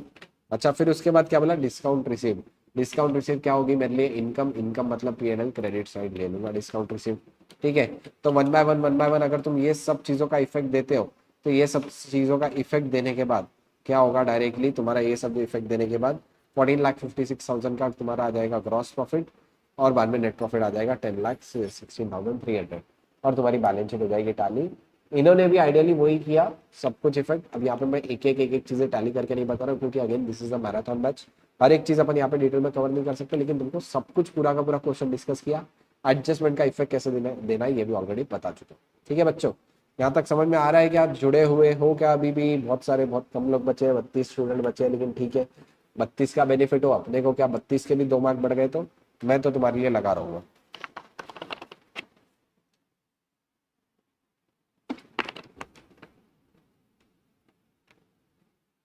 काफी लोग दिख रहे हैं, बाप रे बाप, ICAI प्रेसिडेंट को भी लेके आ गए तुम। CA foundation paper for may attempt will be postpone. बच्चों पोस्टपोन नहीं होगा, पेपर पोस्टपोन नहीं होगा। क्यों? क्योंकि बाहर ऑलरेडी रुक चुका है। तो जो भी तुम्हारे मन में डर था कि सर पेपर पोस्टपोन होगा क्या, मुझे ऐसा लगता है ICAI फाउंडेशन के पेपर पोस्टपोन नहीं करेंगे। शायद जो बैलेंस पेपर है वो तुम्हारे फाउंडेशन के सारे पेपर्स खत्म हो जाने के बाद के। तो ideally don't be in the hopes of the postpone. तुम ऐसा होप पकड़ के बैठोगे सर पेपर पोस्टपोन होगा और बाद में नहीं होगे ना पेपर, तो ये जो टाइम पास हो, मतलब टाइम वेस्ट हुआ, उसका बाद में दुख होगा। तो ये दुख नहीं होना चाहिए, इसलिए मैं ऑलरेडी तुमको बता रहा हूँ कि होप्स में मत रहो पोस्टपोन के, है ना। और क्या क्वेश्चन है सर, पेपर में क्वेश्चन नंबर 6 में लास्ट में जो थेरी होती है वो बस कंपनी अकाउंट से आ सकती है क्या? जरूरी नहीं है, थेरी क्वेश्चन नंबर 6 की कहीं से भी आएगी, लेकिन जनरली ट्रेंड ऐसा रहा है क्वेश्चन नंबर 6 में 15 मार्क का कंपनी अकाउंट का क्वेश्चन आता है। मे भी आईसीआई फॉर्मेट चेंज करे, 10 मार्क का कंपनी अकाउंट का पूछे, 5 मार्क का कोई और क्वेश्चन और 5 मार्क का कोई और क्वेश्चन थेरी का पूछ सकते हैं। लेकिन क्वेश्चन नंबर 6 में एक चीज क्लियर है, क्वेश्चन नंबर 6 में कंपलसरी 5 मार्क की थेरी आएगी। थेरी तुम अटेम्प्ट भी करते हो तो 1-2 मार्क जाते हैं। लेकिन एक बात बताऊंगा, थेरी तुमको कब क्वेश्चन नंबर 6 को हाथ लगाना है, क्वेश्चन नंबर 2 से क्वेश्चन नंबर 5 में कोई ना कोई क्वेश्चन टारगेट हुआ रहेगा डिफिकल्ट वाला।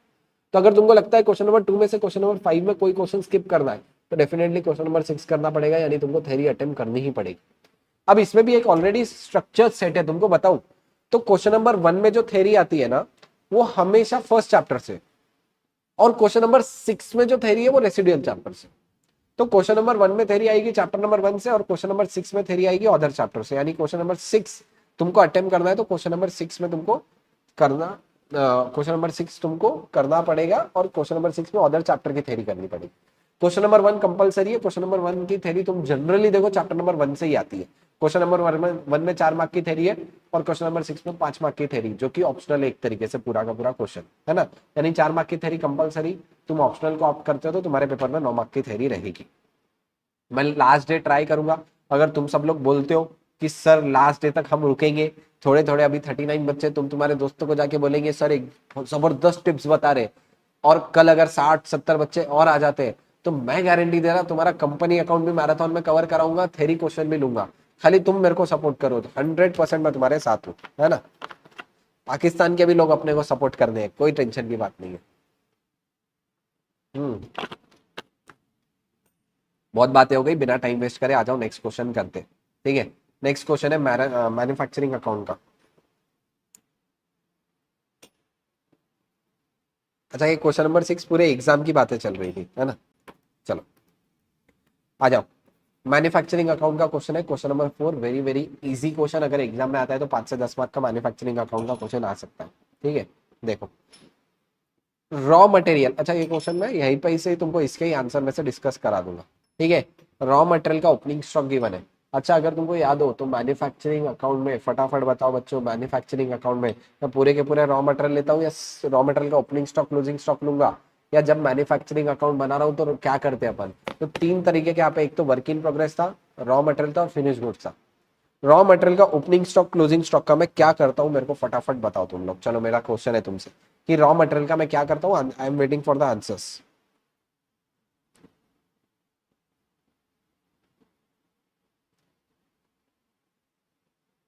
लाइव स्ट्रीम में लैग है 30 सेकेंड्स का, इसलिए शायद तुम्हारे आंसर लेट आ रहे हैं।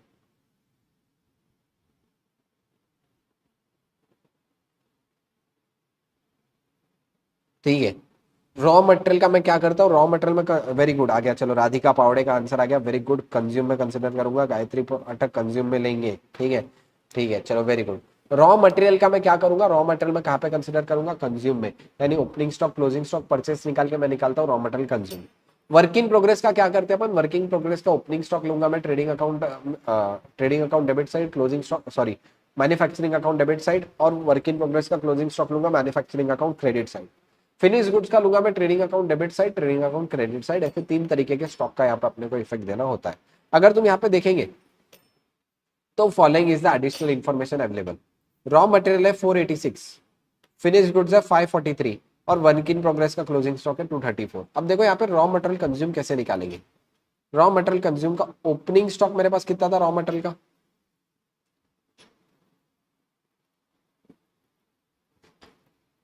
रॉ मटेरियल का ओपनिंग स्टॉक था मेरे पास 6,30,000। अच्छा, opening stock plus purchase minus closing करूंगा तो मेरे पास कंज्यूम आ जाएगा। ठीक है, अब ओपनिंग स्टॉक था 6,30,000, इसमें रॉ मटेरियल परचेस कितना किया तुम देखो, आ जाओ purchases, debtor, bills receivable, wages, salaries, repairs, purchases, यहाँ पे दिया हुआ है 25,50,000 के परचेस होंगे।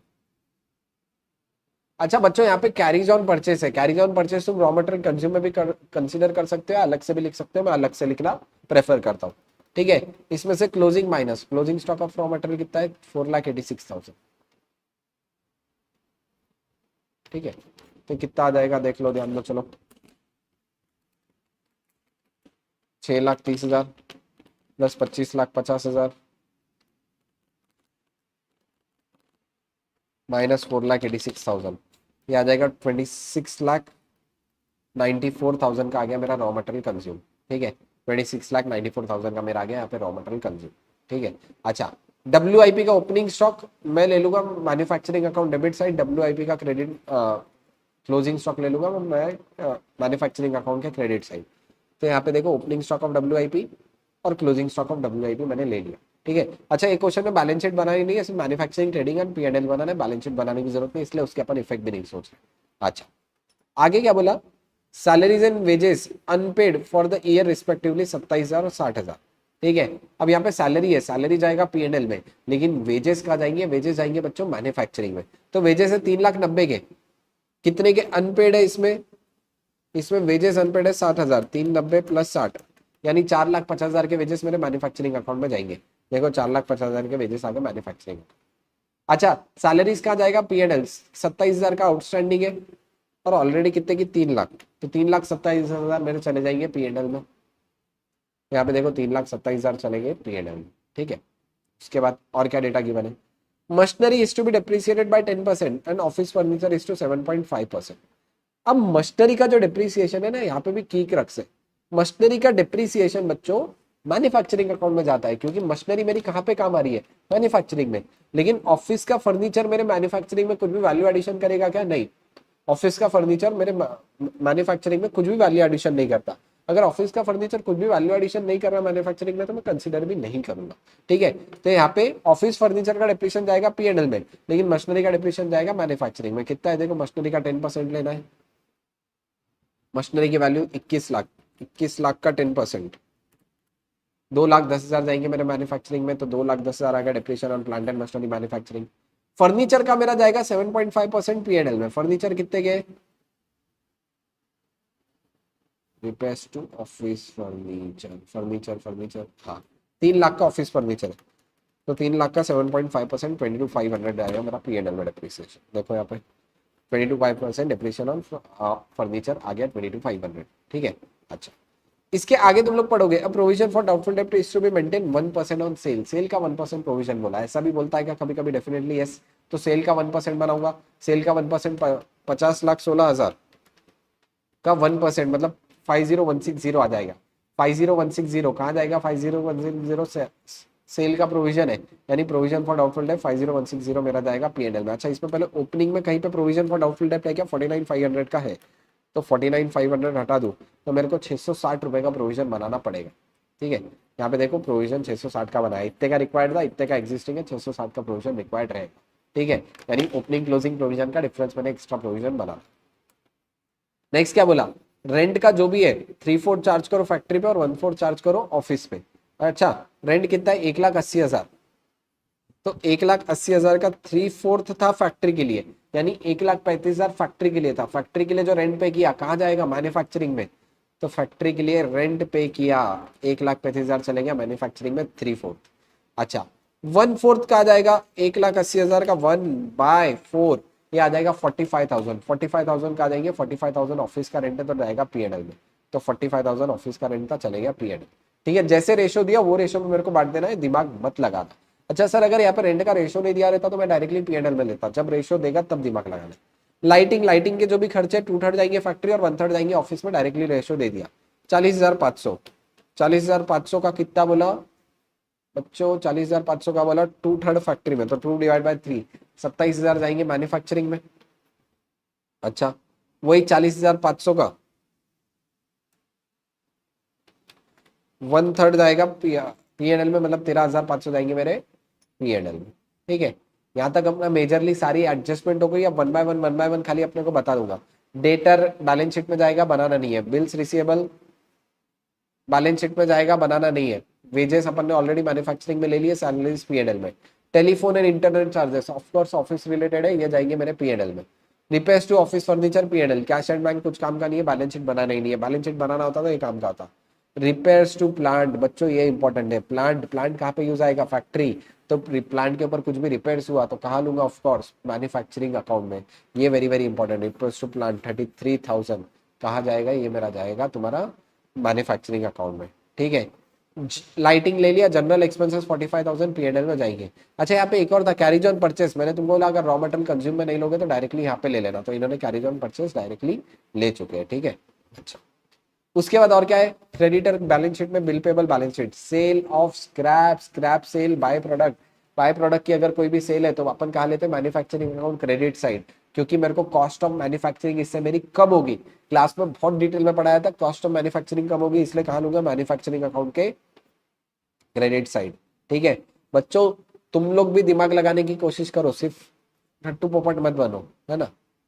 उसके बाद commission receive, P&L, provision for doubtful debt, capital account, capital account मेरा कहा जाएगा, फटाफट फटाफट तुम्हारे दिमाग में आंसर आना चाहिए, बैलेंस शीट बनाना नहीं है।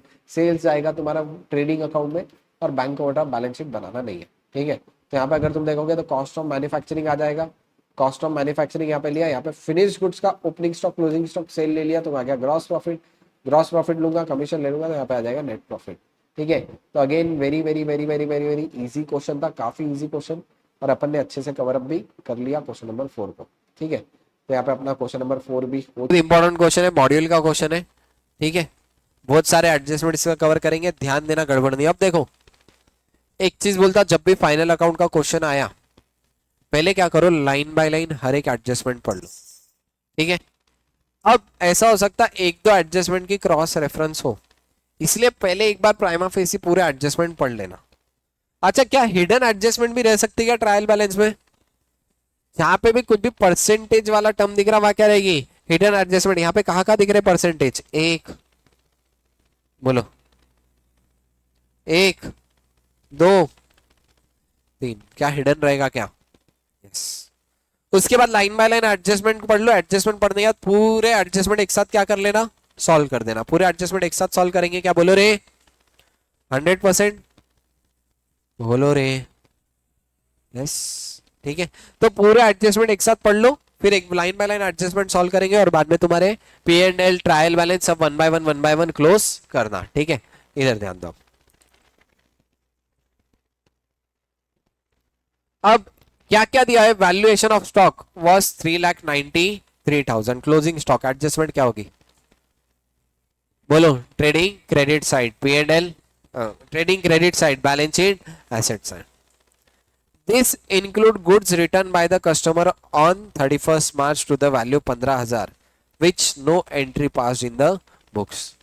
सेल्स रिटर्न की एंट्री पास नहीं कर देंगे क्या, यस क्या होगा बोलो, बोलो क्या एंट्री होगी, सेल्स रिटर्न में, मतलब सेल्स में से लेस करूंगा सेल्स रिटर्न, वहां पे ये भी कंसीडर करूंगा 15,000, बोलो बराबर है क्या। दूसरा इफेक्ट क्या होगा, ट्रेड रिसेबल में से लेस, बोलो बराबर है क्या। Purchase include purchase of furniture 10,000। अब परचेस ऑफ फर्नीचर मैंने कहां पे कर लिया, परचेस में कंसीडर कर लिया क्या, यस, यानी परचेस में से लेस कर दो और फर्नीचर में ऐड। अच्छा ये कब किया मैंने परचेस, 1 जनवरी, और नीचे डिप्रिसिएशन बोला, कितने मंथ्स का डिप्रिसिएशन लगाऊंगा, ईयर एंड क्या बोला हुआ है 31st March, यानी कितने मंथ्स का डिप्रिसिएशन लगेगा, ये 10,000 पे सिर्फ कितने मंथ्स का लगेगा, 3 मंथ्स, बोलो बराबर है क्या, यस।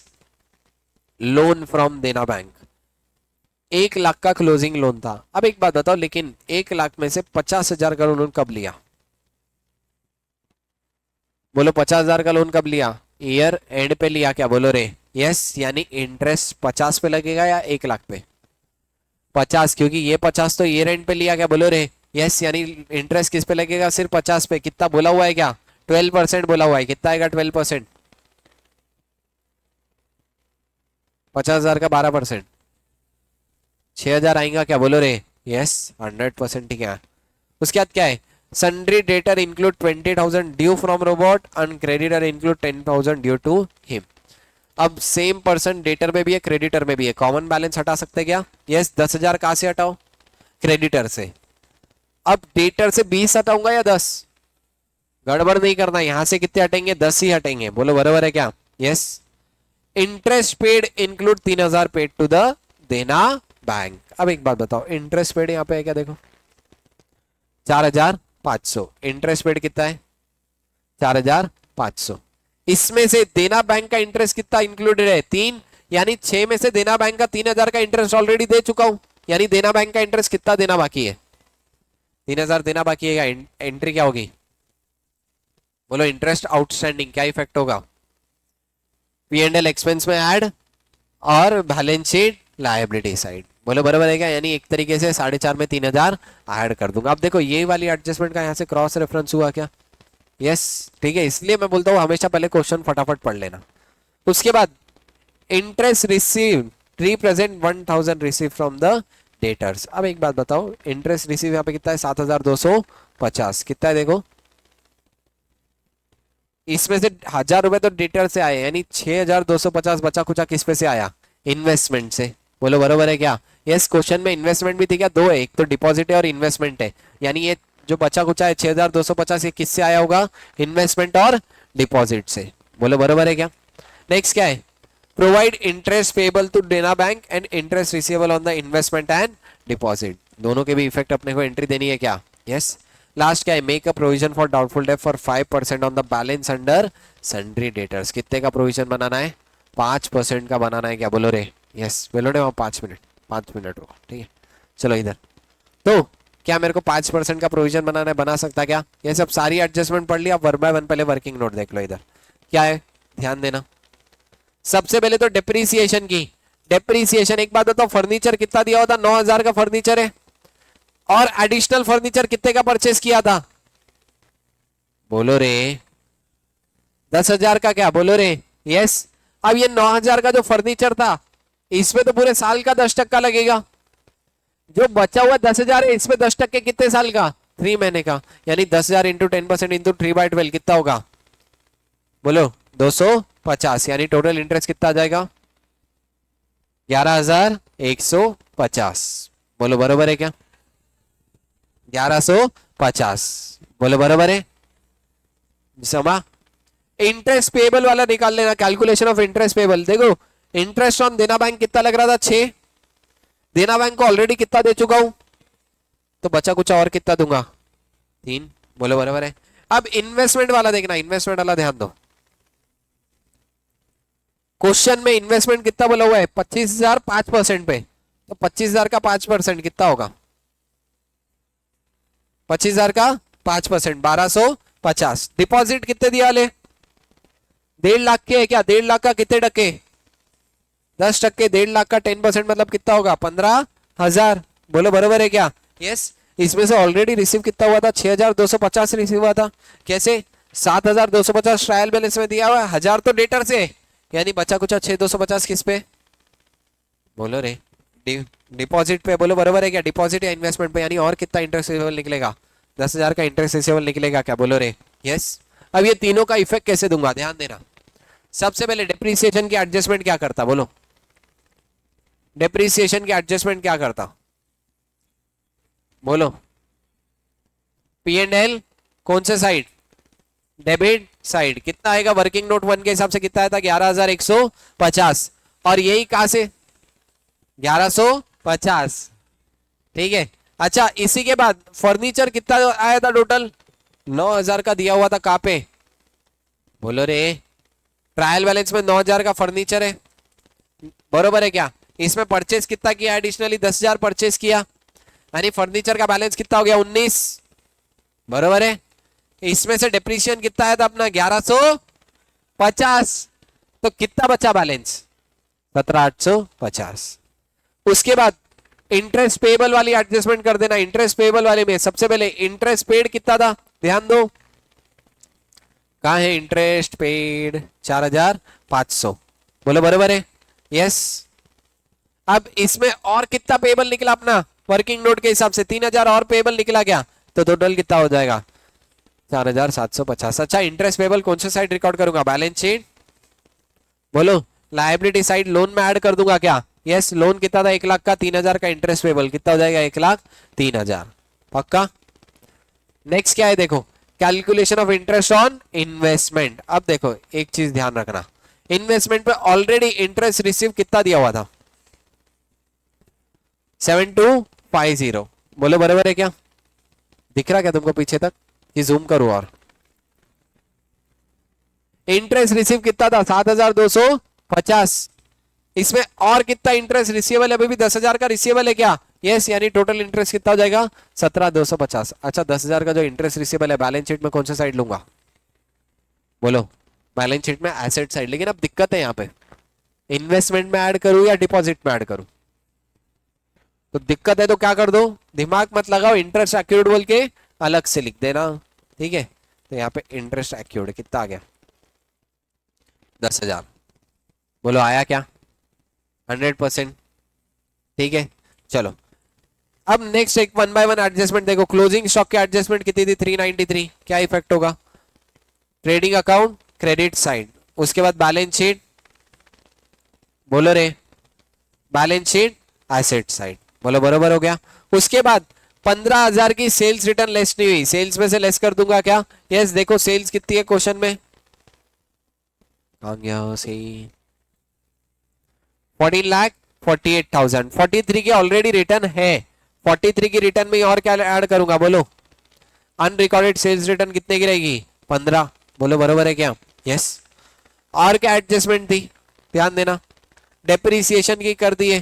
परचेस, अब फर्नीचर परचेस, क्या परचेस में से लेस होगा क्या? यस, यहाँ पे क्वेश्चन में देखो परचेस कितना दिया हुआ है,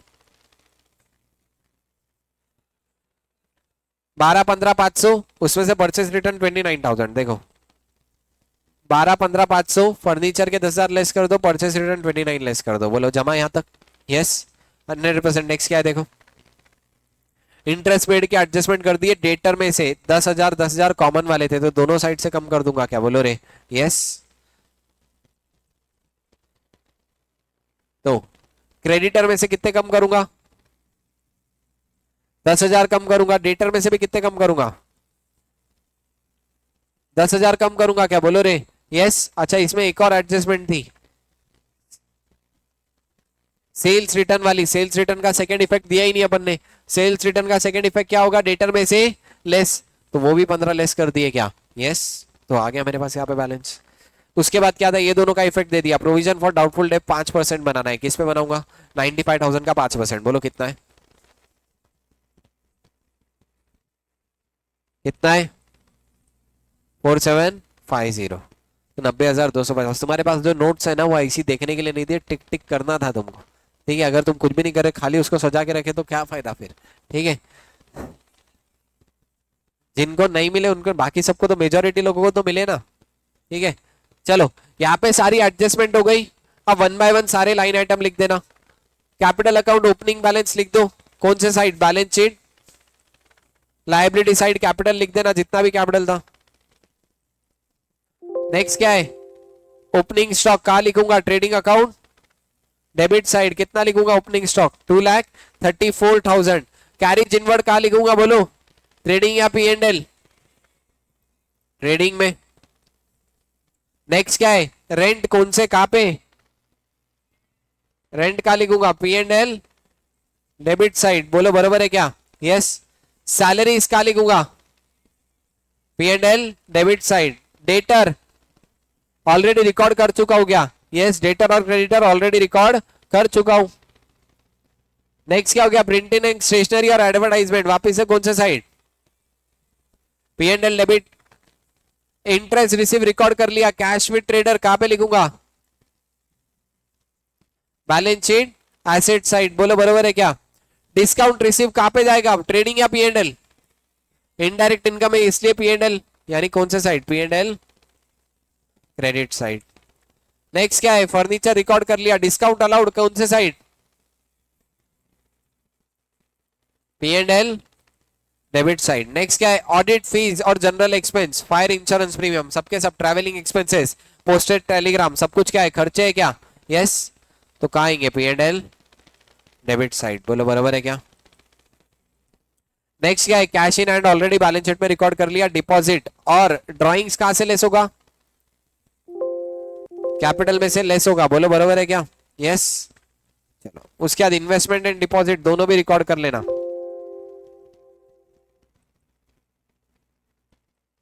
चलो जमा यहां तक। यस। अब इसके बाद डायरेक्टली क्या करो? ट्रेडिंग अकाउंट को सॉल्व करो। कितना आया? नेट प्रॉफिट या नेट लॉस? कैलकुलेट करो फास्ट। सॉरी, ग्रॉस प्रॉफिट या ग्रॉस लॉस? ग्रॉस प्रॉफिट आ गया क्या? यस। अब वही ग्रॉस प्रॉफिट ले लो पी एंड एल में। तो क्या आएगा, नेट प्रॉफिट या नेट लॉस?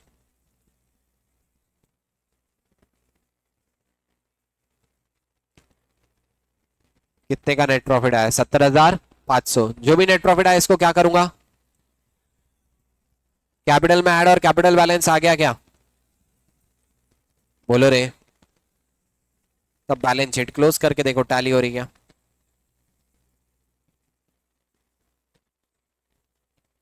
कितने से टैली हुई? 728, 728। चलो जमा। इंपॉर्टेंट एडजस्टमेंट में एक तो इंटरेस्ट वाले दोनों तीनों एडजस्टमेंट इंपॉर्टेंट थे, फिर प्रोविजन और डेटर दोनों साइड से लेस होगा। बोलो जमा पक्का? यस। चलो नेक्स्ट क्वेश्चन। एक और क्वेश्चन बनाया हुआ है यहाँ पे मैन्युफैक्चरिंग का, देख लेना। अब ये क्वेश्चन हिडन वाला है। इस तरीके का क्वेश्चन एक बार आईसीआई एग्जाम में आया था, आज तक आया नहीं है। मेरे को ऐसा लग रहा अगर कुछ यूनिक पेपर या एक बोलते ना डिफिकल्ट पेपर आया था, खतरनाक, खतरनाक पेपर नहीं रहता, क्वेश्चन देखे हुए ही रहते, लेकिन जनरली आईसीआई में वो क्वेश्चन आते जहां पे तुम ध्यान नहीं देंगे। अब जैसे मॉड्यूल में तुम सब क्वेश्चन देखेंगे, लेकिन ये क्वेश्चन ऐसा था मॉड्यूल में जो आरटीमी में भी है और एक बार पीवाईक्यू में भी है, लेकिन ये क्वेश्चन पे तुम जनरली ध्यान नहीं देते क्योंकि मिसिंग फिगर वाला क्वेश्चन है। तुमको लगेगा सर आएगा या नहीं, जमेगा या नहीं, तो ये क्वेश्चन ऐसा है जहां पे तुम ध्यान नहीं देंगे। और आईसीआई पेपर टफ बनाया तो पेपर में बोलता फिर भी टफ नहीं रहेगा, पेपर तो इजी रहेगा, लेकिन वो क्वेश्चन आएंगे जिसकी तुमने ज्यादा प्रैक्टिस नहीं की, या फिर ऐसे क्वेश्चन डालेगा जो रिपीटेड नहीं है मॉड्यूल में, आरटीपी में या पीवाईक्यू में जो क्वेश्चन रिपीटेड नहीं है वो एक आधा क्वेश्चन आ सकता। बोलो जम रहा क्या? यस। इसलिए मैंने ये क्वेश्चन स्पेसिफिकली लिया। इसके अलावा एक और इंपॉर्टेंट क्वेश्चन था जो आज अपन नहीं लेने वाले, वो है यूनिट वाला। इसमें यूनिट वाला क्वेश्चन भी एक इंपॉर्टेंट है, वो भी आ सकता। मैंने यहाँ पे रिकमेंडेशन में डाला हुआ है यूनिट वाला क्वेश्चन, ठीक है, कंपलसरी वो जाके देख लेना। यूनिट वाला क्वेश्चन रिकमेंडेशंस में लिखा हुआ है, ठीक है, illustration 2 from the module, compulsory देखना। यूनिट वाला एक क्वेश्चन अच्छा है, बाकी सब तो यहाँ पे अपना मेजॉरिटी चीजें कवर हो जाएंगी। अब ये क्वेश्चन एक और बात बताओ इसलिए भी इंपॉर्टेंट क्यों है, बताओ। ये क्वेश्चन एक और एंगल से मेरे हिसाब से इंपॉर्टेंट लगता मेरे को, क्यों? ये क्वेश्चन ऐसे चैप्टर का है जो चैप्टर पहले था ही नहीं, अकाउंटिंग फॉर इनकम्प्लीट रिकॉर्ड। एक बात बताओ, इनकम्प्लीट रिकॉर्ड में क्या आते? मिसिंग फिगर्स ही रहते क्या? यस। यानी ये क्वेश्चन डाल के आईसीआई दो चैप्टर कवर कर सकती, एक तो इनकम्प्लीट रिकॉर्ड भी और ये वाला भी। बोलो बराबर है क्या? यस। तो इसलिए भी मेरे को लग रहा है ये साल ये क्वेश्चन आने की प्रोबेबिलिटी है। आ गया तो अच्छी बात, नहीं आया तो भी कोई बुरी बात है क्या? नहीं, पढ़ के जाएंगे, नॉलेज गेन करेंगे, ठीक है। चलो आ जाओ फटाफट देखते हैं क्या है। फ्रॉम द फॉलोइंग मेरे को क्या क्या बनाना है? Manufacturing account, creditor account and trading account of miss Shivi. किसका बनाना है? मिस शिवी, ठीक है। Certain figures are missing. अब देखो क्या क्या रॉ मटेरियल दिया हुआ है, क्या रॉ मटेरियल में क्या ओपनिंग स्टॉक दिया हुआ है, कंज्यूम नहीं है, क्रेडिटर नहीं है, क्लोजिंग स्टॉक नहीं है, यानी ये सब फाइंड आउट करना है। क्रेडिटर अकाउंट में अब यह 15, 22, 6 मैच ही नहीं होता। देखो मैच हो रही है, डेबिट क्रेडिट की टोटल नहीं, यानी ये अकाउंट में इन्होंने डैश डैश नहीं किया, लेकिन कुछ मिसिंग है क्या? यस। मैन्युफैक्चरिंग अकाउंट में रॉ मटेरियल कंज्यूम, अब उसके बाद एडिशनल इंफॉर्मेशन दी है, ठीक है। अब यहाँ पे बहुत अलग अलग तरीके से अपन वर्किंग नोट बनाएंगे और चीजें समझ के लेंगे, इधर ध्यान देना। चलो अब purchase of machinery worth 10 lakh has been omitted. Machinery are chargeable at the depreciation rate at the rate 10%। एक बात बताओ, 10 लाख की मशीनरी मैंने लिया और रिकॉर्ड ही नहीं किया, अब बताओ रिकॉर्ड करूंगा क्या? यस। और रिकॉर्ड करा तो क्या लगेगा इसके ऊपर? डिप्रिसिएशन कितना आएगा? 1 लाख। मेरे को तो मैन्युफैक्चरिंग से रिलेटेड चाहिए, क्या मैन्युफैक्चरिंग मेरा डिप्रिसिएशन बढ़ जाएगा क्या? यस। पहले डिप्रिसिएशन कितना था? 2, अब कितना लगेगा? 3। पहले कितना था? 2, अब कितना लगेगा? 3। बोलो बराबर है क्या? यस। यानी देखो डिप्रिसिएशन की वर्किंग नोट नंबर 2 बना सकते क्या? कैसे बनाएंगे वर्किंग नोट नंबर 2? 2 लाख का पुराना डिप्रिसिएशन है, 1 लाख का नया डिप्रिसिएशन, तो टोटल डिप्रिसिएशन कितना आ जाएगा? 3 लाख आएगा क्या? यस। अब ये 3 लाख का डिप्रिसिएशन कहां पे लिखूंगा? मैन्युफैक्चरिंग अकाउंट में। कहां पे लिखूंगा? मैन्युफैक्चरिंग अकाउंट में। चलो जमा 3 लाख। समझा कैसे आया 3? यस। समझा कैसे आया 3? बोलो रे।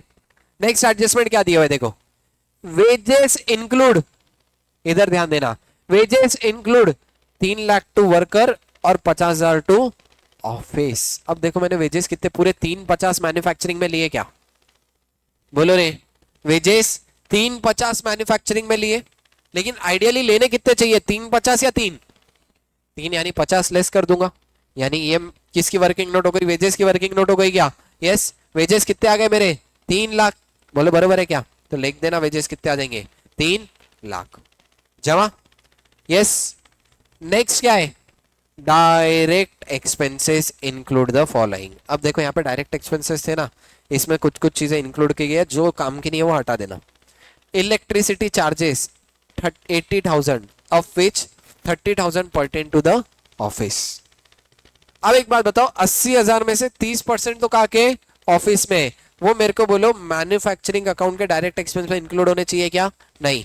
कितने डायरेक्ट एक्सपेंस 244 में 80,000 का 30% हटा दूंगा क्या, यस 80,000 का 30% करो कितना आ रहा, बोलो कितना आ रहा, बोलो 20 या 24 लेस कर दो, बोलो बराबर है क्या।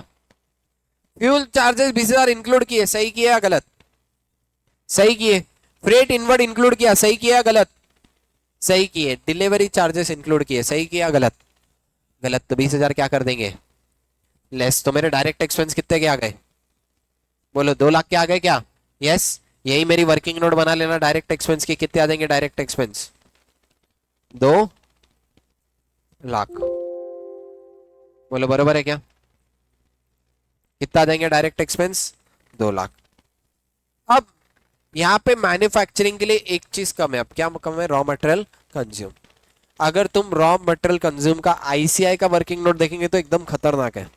मैं सिंपल वर्किंग नोट में बताऊं क्या, यस यहाँ पे मैन्युफैक्चरिंग अकाउंट बना हुआ है, यही एज इट इज ले लो। कितना आ रहा है इसका बैलेंसिंग फिगर करो, 1794 350 2 और 244 कितना आ रहा, हाँ अरे तुम करो तो सही, कितना आया 10 लाख आया क्या, बोलो रे। रिवाइज करने के बाद भी 10 ही आएगा।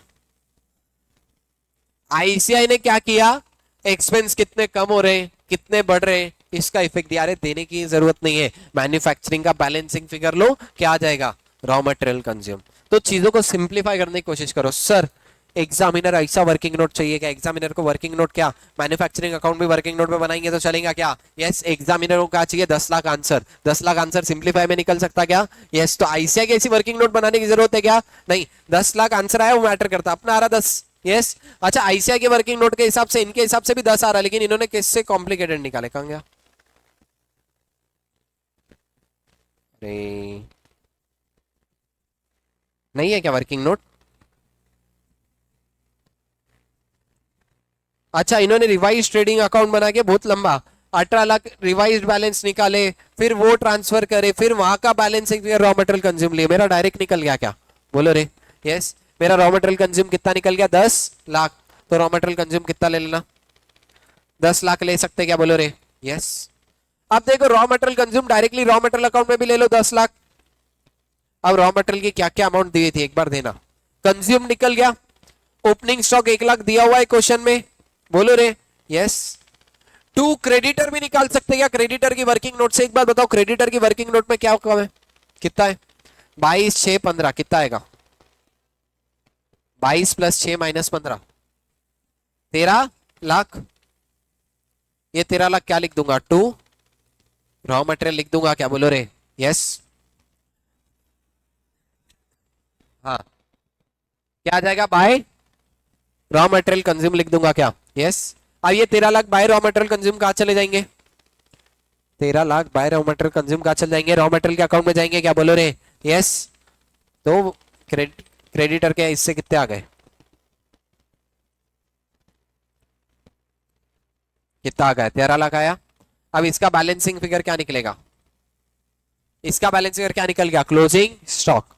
यानी मेरे को क्वेश्चन में मैन्युफैक्चरिंग अकाउंट बनाने बोला और रॉ मटेरियल अकाउंट बनाने बोला, दोनों भी बन गया क्या, यस।